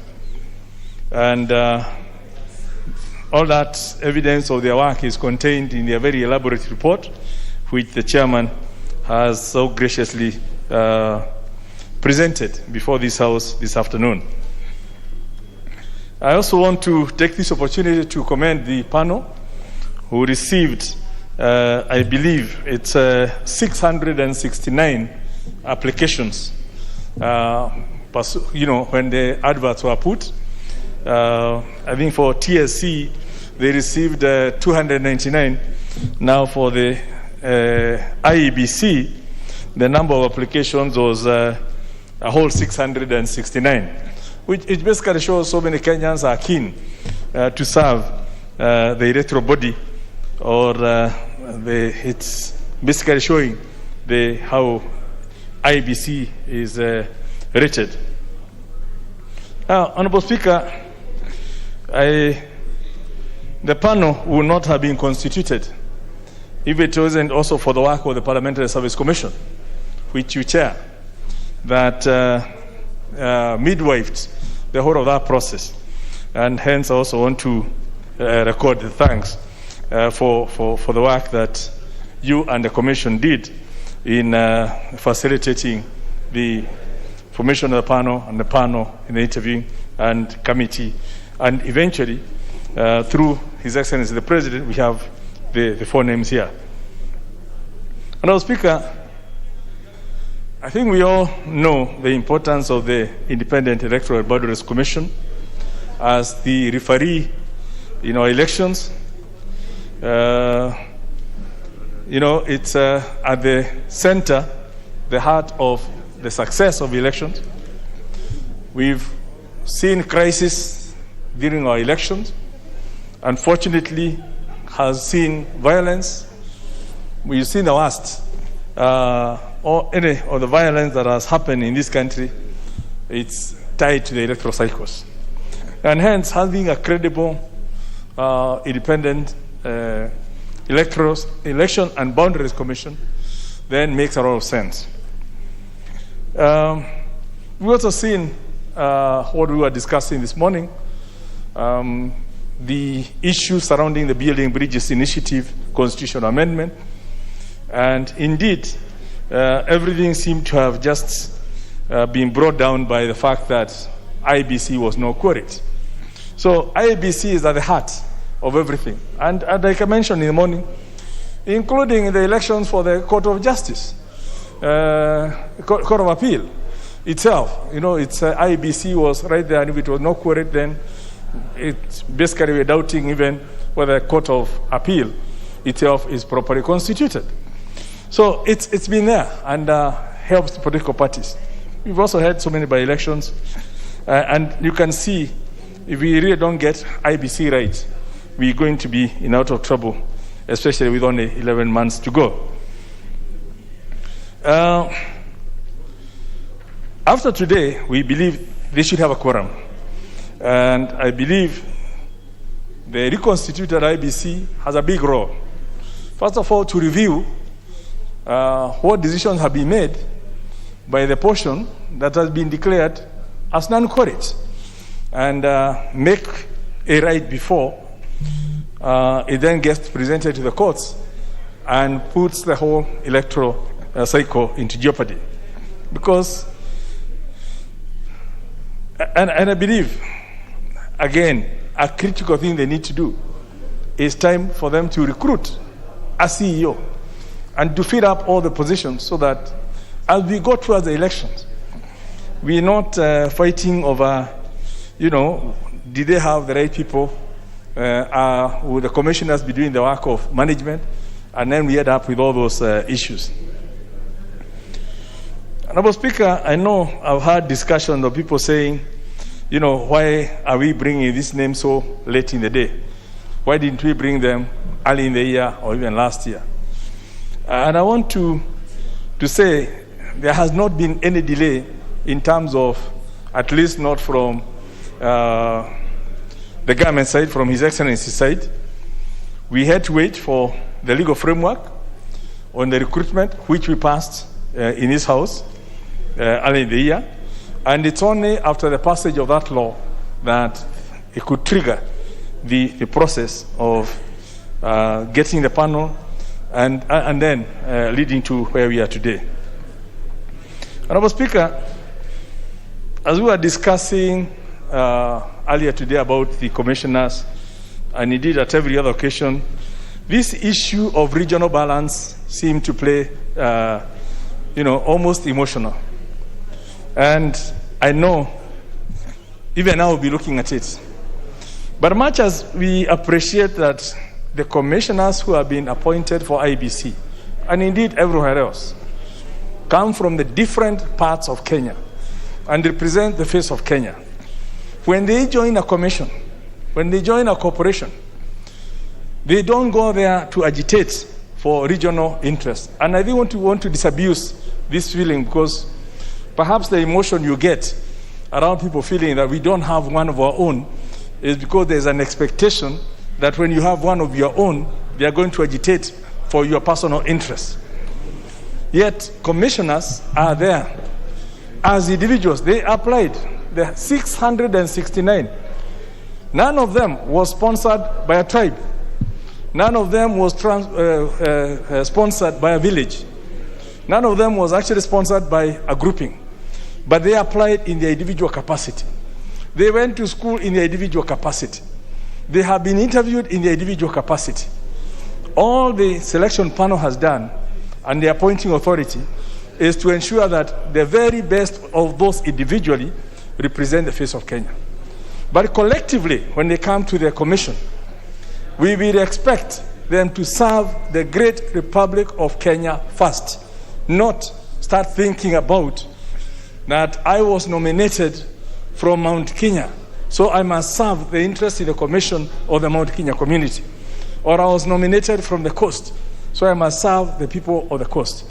We expect that all these commissioners will, as they take their oath of office, as they serve, they will bear allegiance to the Republic of Kenya and not their regional interests. I think, Honorable Speaker, I don't want to go to the individual nominees, because the report is very clear and the chair has indicated why they picked them. They are qualified in their own rights. And really to just emphasize that, having read the report myself, I have no doubt that the procedure that was arrived at was good, and was adhered to. The constitutional and statutory requirements have been adhered to, and the suitability of each of the candidates in terms of age, education, and all that has been sorted out, and IEBC itself has confirmed in terms of that requirement, in terms of the limitation by people who have been in politics. So, by and large, I believe we have now 4 potential commissioners, which I will be imploring on this House to pass, so that immediately they get the appointment, we will cure this whole problem of IEBC being condemned on a daily basis that it does not have a quorum. Because IEBC has a very big role to play. In addition to the 2022 election next year, the window for the delimitation of boundaries is getting to the tail end. In 2010, we created the 290 constituencies within the Constitution and agreed that in the next review, the population quota will be rationalized, which is now in this review.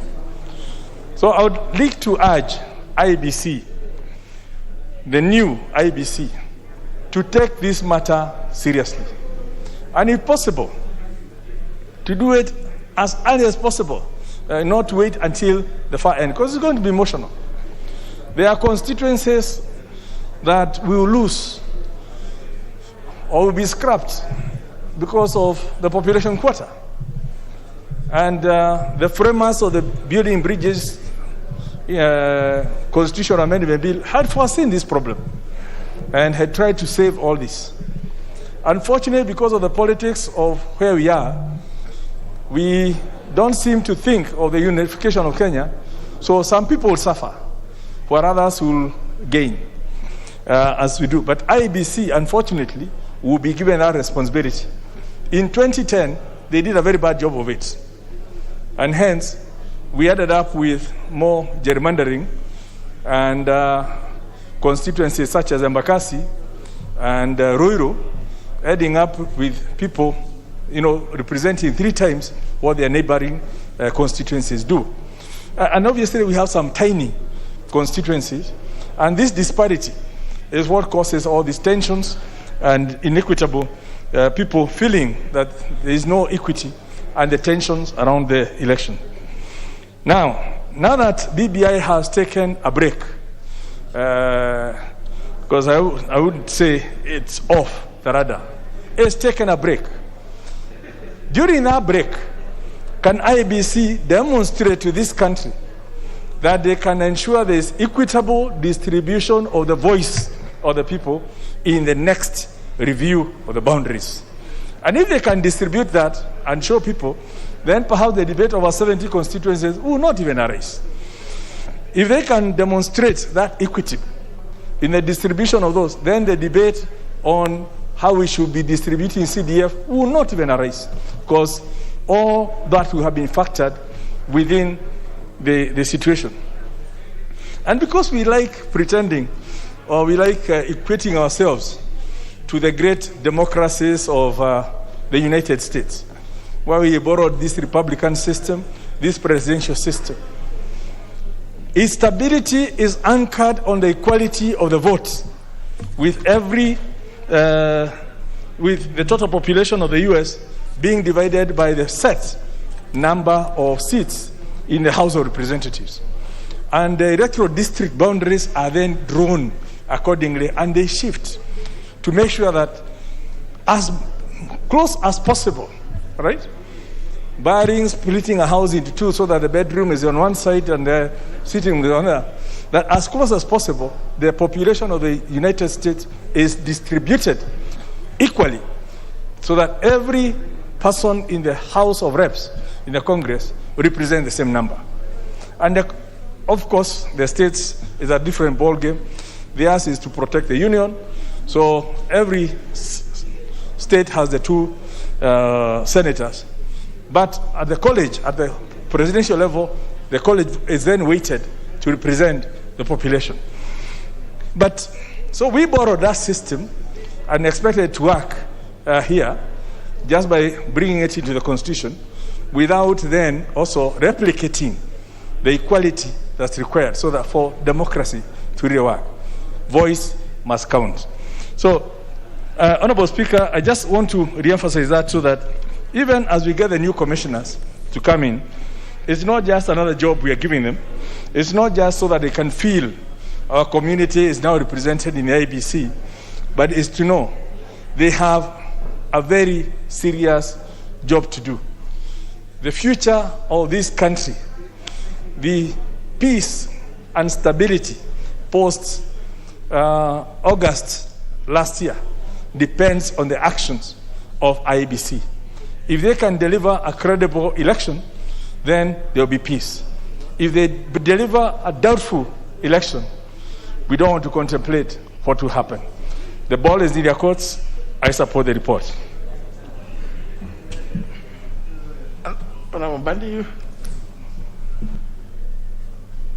Thank you, Mr. Speaker. Mr. Speaker, I also want to support the motion to approve the 4 commissioners to join the other commissioners which the court has actually declared that this commission is not properly constituted.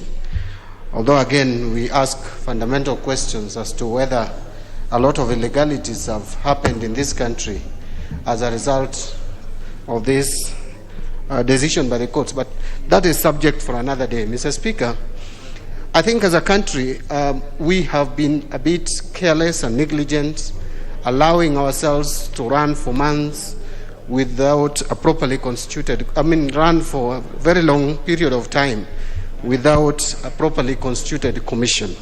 Mr. Speaker, the interviews for these commissioners was done in public and Kenyans watched. I think it attracted a lot of attention. Many people watched the interviews, and generally I would say we are satisfied with the process. I think this is one thing that the panel did right, of making the interviews public so that we avoid unnecessary speculations after people have been nominated. And Mr. Speaker, today if this House approves, and I pray that we approve the 4 names, because I have no reservations on any of the names that we have here. Mr. Speaker, we now going to have a commission that can be relied on.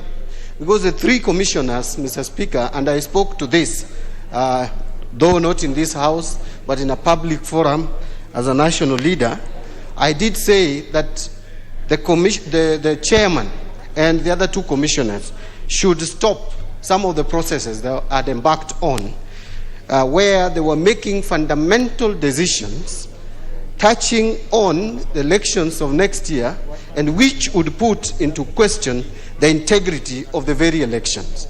Because you see, when you have the 4 commissioners coming in and already major decisions, including procurement of electoral materials, having been done by the 3 commissioners, again, which the courts have said was not a commission. That matter is still disputed, but as it is today, Mr. Speaker, the decision of the Court of Appeal is that we don't have a properly constituted commission. And I was wondering why Chebukati was rushing at this point in time when already 4 commissioners had been nominated and were just awaiting parliamentary approval to deal with certain significant and major decisions, including staff realignments, because I have information, Mr. Speaker, that a lot of staff realignments have taken place in the IBC. We want these 4 commissioners to get into IBC, sit down with the other 3, and correct any misdeeds that the other 3 commissioners probably have done. And Mr. Speaker, if that is done, then we would be happy with the process. Something else that I wanted to point out to the 4 commissioners as they join the commission is that the integrity of the election is as important. The process leading to the election is as important for the integrity of the election as the actual voting and the declaration of results. And therefore, Mr. Speaker, there should be as much transparency as possible. We do not want to see a commission that deals with matters and in an opaque manner, in a secretive manner, that would leave a lot of speculations. I am happy, Mr. Speaker, that the list has people of wide experience, knowledge. I want to single out the commissioner who, and not just because he's coming from Homa Bay, Mr. Speaker, just as. For the first time, we are going to have a commissioner from Homa Bay, but that is not the case. That is not important. He's not going to work for Homa Bay. He's not going to work for any particular individual. These are Kenyans who have to come from specific regions. But just as we all know, if you look at even his CV, look at the report about him, this is someone who has delivered and has worked with various international organizations, someone who has put a lot of his time on good governance in this country, Mr. Speaker. And therefore, I expect that when he gets to the commission, he doesn't disappoint. Because we have also heard of cases, we have had cases where individuals have been appointed based on merit, based on their qualifications, based on their experience, but when they get to these institutions, then the effect, their performance becomes questionable. So, Mr. Speaker, I want to just pray that this time we get it right, we get commissioners who will put the country first, that we will have a commission that will not preside over an election, that after that election, we end up with the kind of disruptions and the kind of chaos that we have witnessed. That this country is on record as being one of the very few countries in the world where the presidential election results have been annulled. It's not something to be proud of, Mr. Speaker. It is something to worry us. That where did the rain start beating us, Mr. Speaker? How come we can't get it right? From 2007, 2013, 2017, even before 2000, the only election result that was not contested in this country was the 2002 elections. 92 elections did not satisfy majority of Kenyans. 97 election results was contested. 2002 election result is the only one where there was universal agreement across the country that it was properly conducted. Mr. Speaker, I know some people will say, no, people are not accepting the results. Mr. Speaker, that is not the point. You are supposed to prove beyond reasonable doubt. People are supposed to have confidence in the way elections are conducted. The moment you leave any doubts, the moment you create suspicion, the moment you start talking about some results are not with you, the moment you start saying that you are meeting challenges with the IT system, those are excuses that give rise to possible dispute. So, Mr. Speaker, this should be avoided. Mr. Speaker, again, if you look at the results of the 2017 elections, if there is any election that has generated more disputes at the courts, it was the 2017 elections. And you can see the way the results were, most of the cases that went to court, the courts found there were irregularities, and a lot of them resulted into some kind of nullification of electoral of the outcome of elections. What saved this country? Mr. Speaker, is the internal war between the various levels of the judiciary. Otherwise, we would have had so many by-elections in this country. And I call it the war because it is being said, Mr. Speaker, and I'm sure you've heard this, that the decision of the High Court is usually not upheld by the Court of Appeal. And also the Supreme Court always comes in to change, or rather, to override the Court of Appeal. That is what saved us. Otherwise, if you look at the results of these electoral disputes from the High Court, most of these election disputes were upheld in favor of the plaintiff. So, Mr. Speaker, I want to just to put it across that let us hope that the commissioners that we are now approving this afternoon will not disappoint Kenyans. That they are going to get into this commission and do a job that is transparent, work that would be verifiable, and work that Kenyans can support. As to the fate of the other three commissioners, Mr. Speaker, and I know there are some people who have said we have called for those commissioners to go home, etc. I chair a party, Mr. Speaker. My party has not pronounced itself on what to do with those three commissioners. Probably we will, because I'm not the sole decision maker. But what I know is that if the outcome of an election that you preside over has been annulled by the Supreme Court, the highest court in the land, you should ask yourself hard questions. You should ask yourself very difficult questions. So I leave it to the conscience of those three commissioners that before you blame anyone, ask yourself that you presided over an election that has actually set a history in this continent.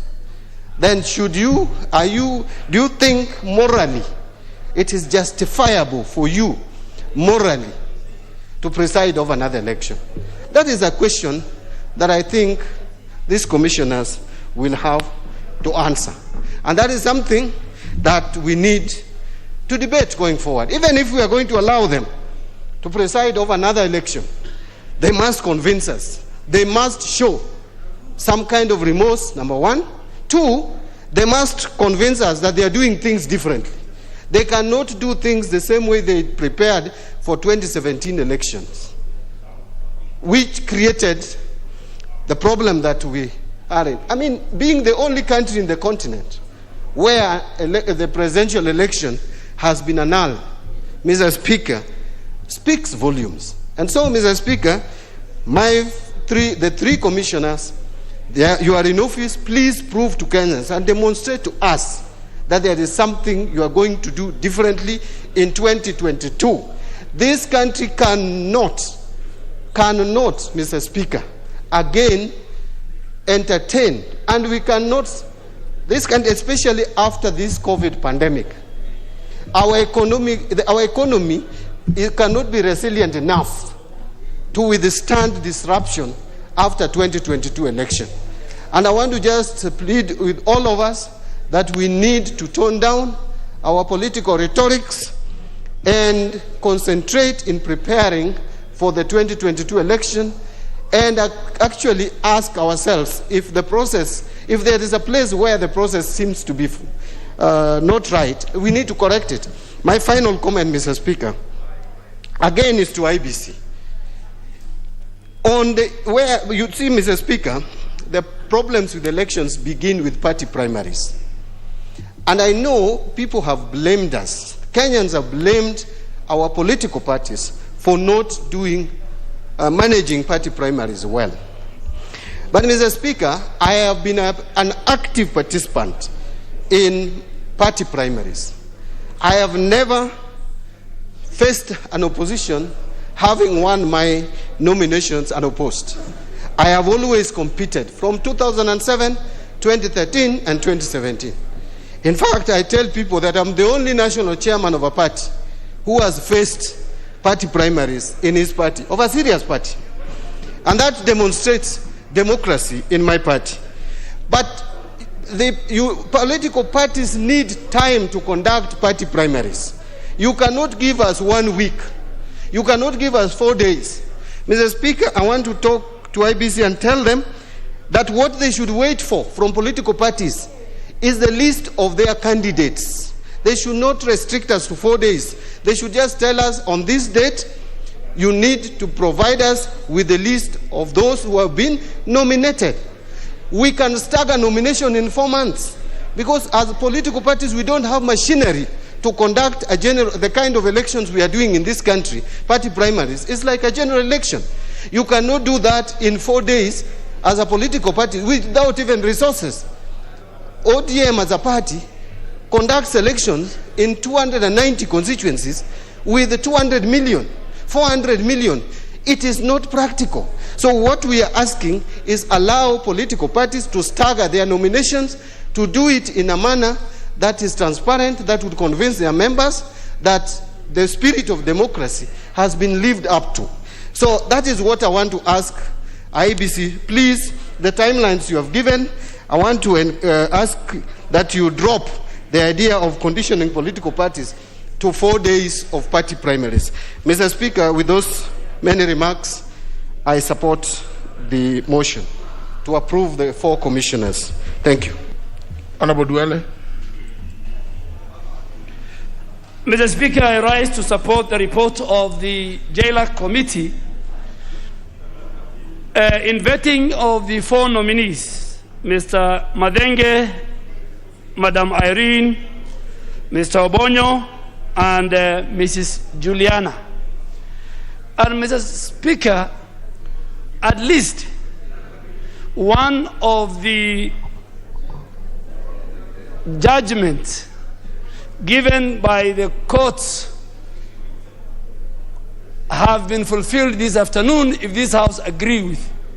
By the end of the day, IEBC will be fully constituted if the House approves, and I really want to ask them to do that.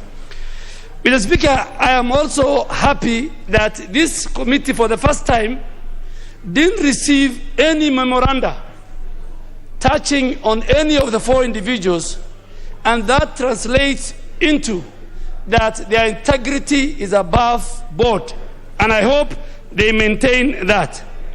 Mr. Speaker, this House failed to enact the law that will have set the ball rolling for the recruitment of the 4 commissioners. But having said that, now we are at the tail end. We have a commission that will be fully constituted. The Speaker, I was in the 2007 general election. We knew what happened. We had many commissions and we had the Kriegler report, which is now in many shelves. I think IEBC and political players must relook at the recommendation given in the Kriegler report of 2008. And I am sure a lot of the recommendations will help improving the management of the election system in our country. The Speaker, this committee should have gone ahead, and this House must go ahead and bring a legislation to the effect that we don't give this kind of jobs to cowards, that when the seat is too hot, you take the next flight. That should not be the case. We had 4 commissioners. One took off at the wee hours of the most controversial elections in 2017. The other 3 went to a hotel somewhere in Pan-Africa, I think along Harambee Avenue, and just resigned. The Speaker, you don't put, if you're a commissioner, don't put the country into a crisis.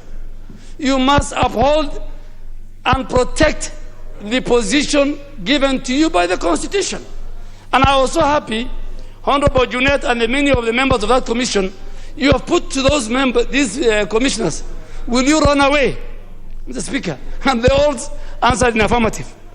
Mr. Speaker, let me come to a very critical point, that the people in this country are being cheated, that the Constitution gives IEBC, and the courts have upheld that position, that it is IEBC that will do delimitation. It is not a group that sits in a corner calling themselves BBI. It is not the president as the head of the executive. It's not the judiciary. It's not parliament. It is in Article 89, sub-article 4. And it says delimitation will be done at 2 levels, at 2 intervals, 8 years and 12 years. Let me go on record that even those, and it says, cannot be done 1 year to the general election. So IEBC, the current IEBC, the 3 commissioners and the 4 that if this House agree will join, Mr. Speaker, cannot conduct a delimitation process. They will violate Article 89, Sub-Article 4 of the Constitution. Mr. Speaker, this story of all constituencies are disappearing. No constituency is disappearing, and can only be discussed when a review is being done. The next review will be 12 months from 2012, when the last review was done, and that is 2024. All these 290 constituencies will exist. Don't go to court, don't waste your time, don't cheat the people. And how do you delimit, Mr. Speaker? You delimit constituencies using various parameters: population, land size, poverty index, infrastructure. Speaker, there are people who are telling us in this country about population. Give us a break. We are not visitors. We are not visitors. We belong to this country. We occupy 75% of the landmass. North Hall alone is equivalent to Central, former Central, Western, Nairobi combined. One constituency, one member of parliament. Mr. Speaker, we should tell the country the truth. You can't tell us about unity. You can't tell us about resource allocation. And the money that goes to devolved systems, if we didn't get it as a favor, we got it through provisions given to us in the Constitution. Why are we not discussing the 85% of the money that remains with the National Treasury? This discussion about resources is a very healthy one. Let us discuss the 15% that goes to counties, but let us also discuss the 85% that remains with the national government. We must discuss. We must have a honest and candid conversation. Nobody is a visitor to another one. Everybody is in this house and in this country to defend his community. I have no reason, Mr. Speaker, and I have no apology to speak for the Somali community in this country. I have no apology. And you speak for your community. And we must all be defended by the Constitution. The Constitution gave everybody devolution. If you want resources, if you want us to go to that discussion, let us bring on the table the national cake, the 85%, where it goes. Then we discuss the 15%. Mr. Speaker, elections are very emotive. And I want to urge IBC going forward, because the first chair in 2008-7 was the late Samuel Kivutu. I was in this house with Honorable Mili and Honorable Kimunya and many others, and Honorable Bandi and Kainan and Shaban. The next two elections was, the next chair was Isaac Hassan. Now we have Chepukati. Let us not discuss 3 against 4. Let these 7 people move as one team and give this country free, fair, credible, and peaceful election. As political players, let us give the support they need, legislative, budgetary support. Let us not dent the credibility of the IBC. Mr. Speaker, it is very, very important that the 2017 general election, and I agree with Honorable Bandi, if an election can be annulled, then the Commission must relook at why that election was annulled. Because they were the referee. They were the referee. And I'm sure in their post-election 2017 evaluation, they must have seen where the problem was. But it has shown the maturity of democracy and elections in our country, Mr. Speaker. Mr. Speaker, let us not talk about regional balance. Regional balance is not a favor. My good friend, the leader of majority, do not appoint women who are married in another region and you tell us you are doing regional balance. That is a game which is being played. Yeah. Mr. Speaker, I mean, we want to say it. You provide and protect the spirit of the Constitution on regional balance. Mr. Speaker. The Speaker, I am happy the former Prime Minister was misquoted when he went to Muranga and said Mandera cannot. That was a very good discussion. In fact, the Prime Minister was right. After devolution, we will discuss the national cake, the 85%. And I'm sure the former Prime Minister, if we take him that discussion, we will see the serious imbalance. Roads are not built in some regions. Water is not available in some regions. Hospitals are dying, Mr. Speaker. So, Mr. Speaker, let us allow IEBC to do its work. Let's have an election that is free, fair, and Chebukati and his two colleagues are not going anywhere. For those who feel they want to tell them, you are wasting your time, they will conduct the next election. I beg to support. Member Volikoni. Asante sana Mheshimiwa Spika, na mimi niweze kuunga mkono hoja hii maalum ambayo imetuleta leo ya kuzungumzia wateuliwa wanne katika tume ya uchaguzi na mipaka. Na niseme Mheshimiwa Spika, naunga mkono kwa sababu wateuliwa hawa wameweza kufuzu katika tajriba ya kielimu, wameweza pia kufuzu katika uzoefu wa kikazi, katika utawala wa umma, katika mambo ya usimamizi wa sekta za umma, katika pia mambo ya sheria wameweza kufuzu. Pia wateuliwa hawa tumeona ya kwamba hawakuwa na dosari katika mambo yoyote ya uhalifu ama kuwa na hoja ambayo pengine ingeweza kubadilisha maadili yao ya kibinafsi.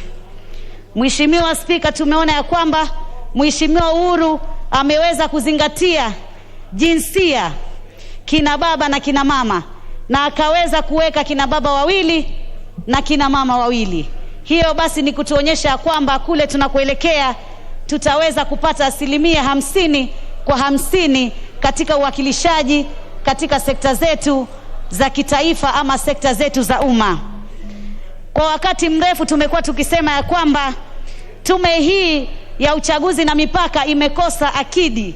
Akidi ni ile tunaita quorum. Imekuwa haina kiasi cha makamishna ambao wanaweza kufanya kazi zile ambazo zimewekwa katika tume kama hii. Lakini tutakapomaliza zoezi hili tutaweza kuwa na akidi inayofaa kuweza kuendeleza kazi za uchaguzi na kazi za mipaka. Mheshimiwa Spika, katika wateuliwa hawa kuna mama mmoja anaitwa Juliana Cherere. Mama huyu nilimjua kwa muda mrefu sana akiwa mwalimu katika kaunti ya kwangu ya Mombasa. Ameweza kusomesha katika shule kadhaa na pia ameweza kufanya kazi katika sekta za umma katika mambo ya utawala wa umma na pia usimamizi. Ameonesha tajriba ya hali ya juu sana katika kazi zake na wala hatujawahi kusikia dosari yoyote ama ufisadi wa aina yote katika zile kazi zake ambazo amezifanya. Mheshimiwa Spika, nataka niseme ni kweli tunataka kuweka sura ya Kenya kila tunapofanya uteuzi. There's a point of order from the Honorable Junet. Mr. Speaker, I didn't want to interrupt Honorable Mishi, but Mr. Speaker, considering that this is a special sitting, Mr. Speaker, and this is a very important matter because there is no quorum at the IBC, and members, Mr. Speaker, everyone who speaks is living, including Honorable Duale, who has just lectured us here on devolution and money, and he has gone, Mr. Speaker. Mr. Speaker, I beg to request your indulgence that, understanding Order 95, if we can ask the mover to come and reply, Mr. Speaker. That we dispense off with this matter, Mr. Speaker. It's a special sitting. Okay, Honorable Mishi, let's Honorable Mishi, you conclude, then I will put the question to the... Asante sana Mheshimiwa Spika. Mheshimiwa Spika, nataka nikubali ya kwamba ni wakati mwafaka ya kwamba lazima tuweke sura ya Kenya katika uteuzi wetu. Na wakati tunasema tunataka kuweka sura ya Kenya, lazima tuzingatie ya kwamba kwa kihistoria kuna jamii ama makabila ambayo yalikuwa yamesaulika pahali pakubwa sana katika uteuzi. Hivyo basi wakati rais wetu anafanya uteuzi aweze kufikiria sana na apatie nafasi nyingi sana kwa makabila ambayo yalikuwa yametengwa, makabila ambayo yalikuwa machache. Kwa sababu leo hata ukifika pwani, kule pwani kuna makabila ambayo yameweza kutengwa zaidi, kama kabila la Mdigo, kabila la Mduruma, kabila la Mpokomo, kabila ya Mbajuni. Wako pwani lakini wameweza kutengwa zaidi hata pale pwani. Kwa hivyo hata tukija huku bara, kama sehemu ambazo Mheshimiwa Spika wetu ametokea pale, kabila la Mbeere pia ni kabila ambalo katika ile hali ya kule kwao pia ni wao kwa wamekuwa wametengwa zaidi, wametengwa na wamewekwa kama kundi la wachache zaidi. Kwa hivyo ni wakati mwafaka hawa ndio wao wakifikiriwa, ili waweze kufikia yale makabila makubwa ambayo yamekuwa na nafasi kubwa katika sekta katika taifa letu la Kenya, ili kila mmoja aweze kuwa yeye pia anaweza kupata ile keki ya taifa kwa njia ya usawa. Mheshimiwa Spika, tume hii ni tume muhimu sana, na tunaamini hawa walioteuliwa wataweza kuonyesha maadili mema, maadili ambayo yataleta thamani zaidi katika mambo ya uchaguzi na mipaka, maadili ambayo yataweza kuzuia ghasia na michafuko ya kisiasa, hasa wakati wa upigaji kura ama wakati watu wanavyojiandikisha mambo ya kura. Kwa hivyo tunataka tuseme ya kwamba kina mama wenzetu mlioteuliwa pale, tunajua mama ni kiungo muhimu katika mambo ya amani. Mama ni kiungo muhimu katika mambo ya kuunganisha. Mkiweza kuingia katika tume ile, mtafute njia ya kuweza kuondoa changamoto zilizoko sasa na kuweza kuleta utatuzi, na kwamba kuwe na historia ya kwamba ifikapo mwaka 2022 tutakuwa na uchaguzi ulio shwari, ulio wa amani na ulio na haki, ili Kenya iweze kusonga mbele kama taifa letu. Nataka niseme nashukuru sana hawa wote waliochaguliwa, kwa sababu wote wana tajriba na wana uwezo, wameweza kuwa na uzoefu na mambo haya yote ambayo yataweza kuweka tume yetu. Kwa sababu ya wakati sitazungumza zaidi, nataka nishukuru na niunge mkono. Asante sana Mheshimiwa Spika. Honourable members, the Honourable Junet, I'm sure must have been watching what is happening. You can see those are 4 members out there, and they are on their way. So, honourable members, I just have to put the question, which is that the mover be called upon to reply. Will as many as of that opinion say aye? Aye. Will as many as of contrary opinion say nay? The ayes have it. Honourable Kiano. Thank you, Mr. Speaker. I wish to register the many thanks for the members for supporting the motion.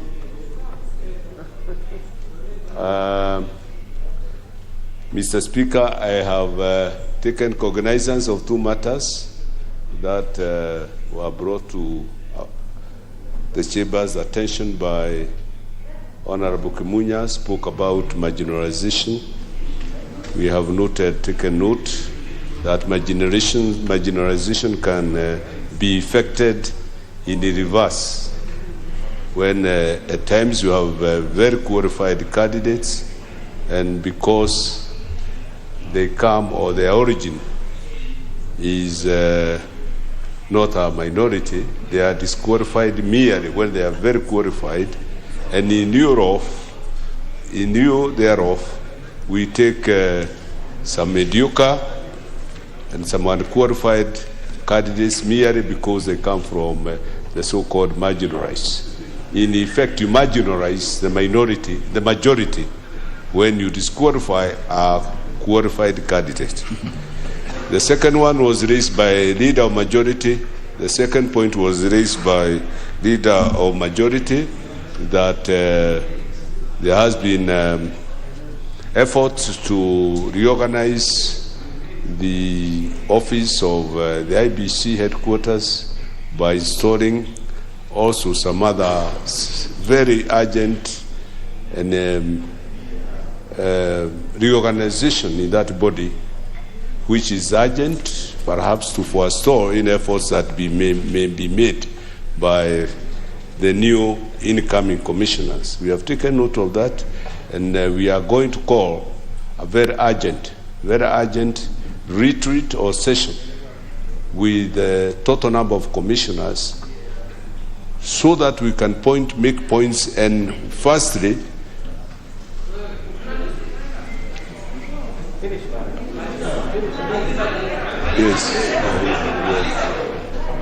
so that they can reorganize with the full board commissioners on full board. Thank you very much. Yes, I beg to reply. Very well. I think there's something for our members. Maybe as we go to the tail end of the 12th Parliament, there may be people who, when as happens, 70% don't come back. Maybe some, and we would want, if you don't come back, to be useful to the country also. Remember, we have a Center for Parliamentary Standards and Training, and those that have been here and who took time to understand the process of Parliament become very useful partners at that training institute, because we need to train also the new ones who have replaced you and those ones in the county assemblies. But if you also never learned anything, you see now it will become difficult. We'll still be coming to the ones who will still be here. And it's not right. I think I've just wondered that we put the question from over to reply, because Honorable Junet raised the possibility that we could be losing quorum. And then as the mover is replying, others are moving out. Surely. It also speaks volumes about understanding anyhow, maybe I'll ask the clerk, because honorable members, this is very serious business. It may appear to me that we correct, but can I get from the Sergeant at Arms the exact number, so that when I put the question and we approve these names, nobody then goes to challenge the decision of the House on the grounds of quorum. Very quickly, give me the number of total number of members present and announced.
Very well, honour members, at least the clerk's office and Sergeant at Arms have confirmed that there is in the House a total of 58 members, and therefore we quote.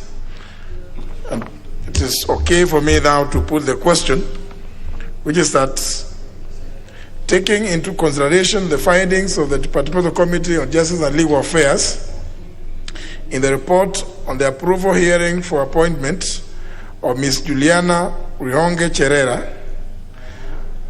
Mr. Francis Madenge Wanderi, member, Ms. Irene Cherop Masit, member, and Mr. Justus Abonyo Nyangaya, member,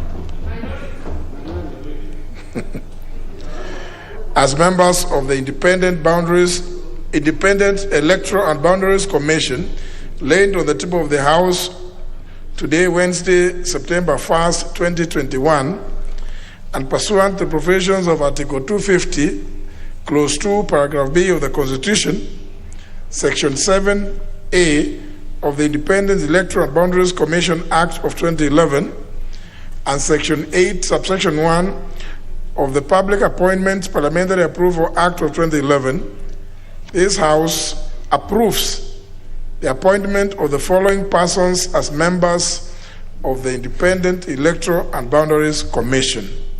1. Ms. Juliana Wonge Cherera, Mr. Francis Madenge Wanderi, Ms. Irene Cherop Masit, and Mr. Justus Abonyo Nyangaya. Will as many as of that opinion say aye? Aye. Will as many as of a contrary opinion say nay? None. The ayes have it. The ayes have it. The ayes have it.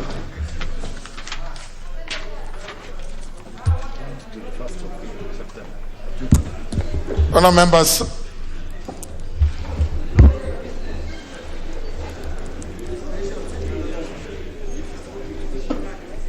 that concludes today's special sitting and the business for today.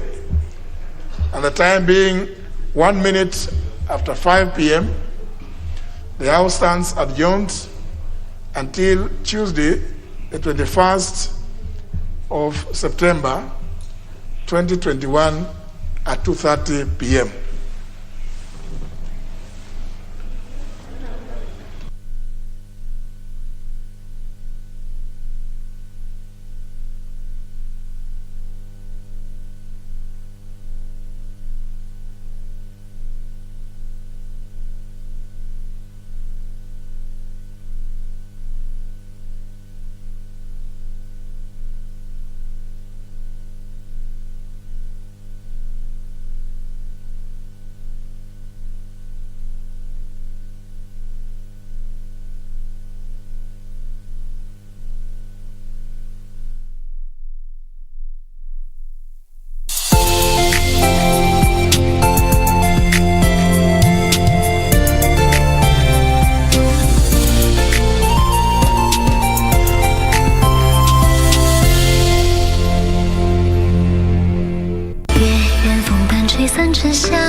In order to make you feel a bit better, my brother lied to you about killing someone. Yet you still do things like this. What do you mean? She's Long Fei's beloved woman. Once we have her in our hands, we can make Long Fei do anything that we say. You and I are already divorced. What you do and whom you're with has nothing to do with me. Highness. I told you, I would take care of Han Yuxi myself. So why did you send men to kill her?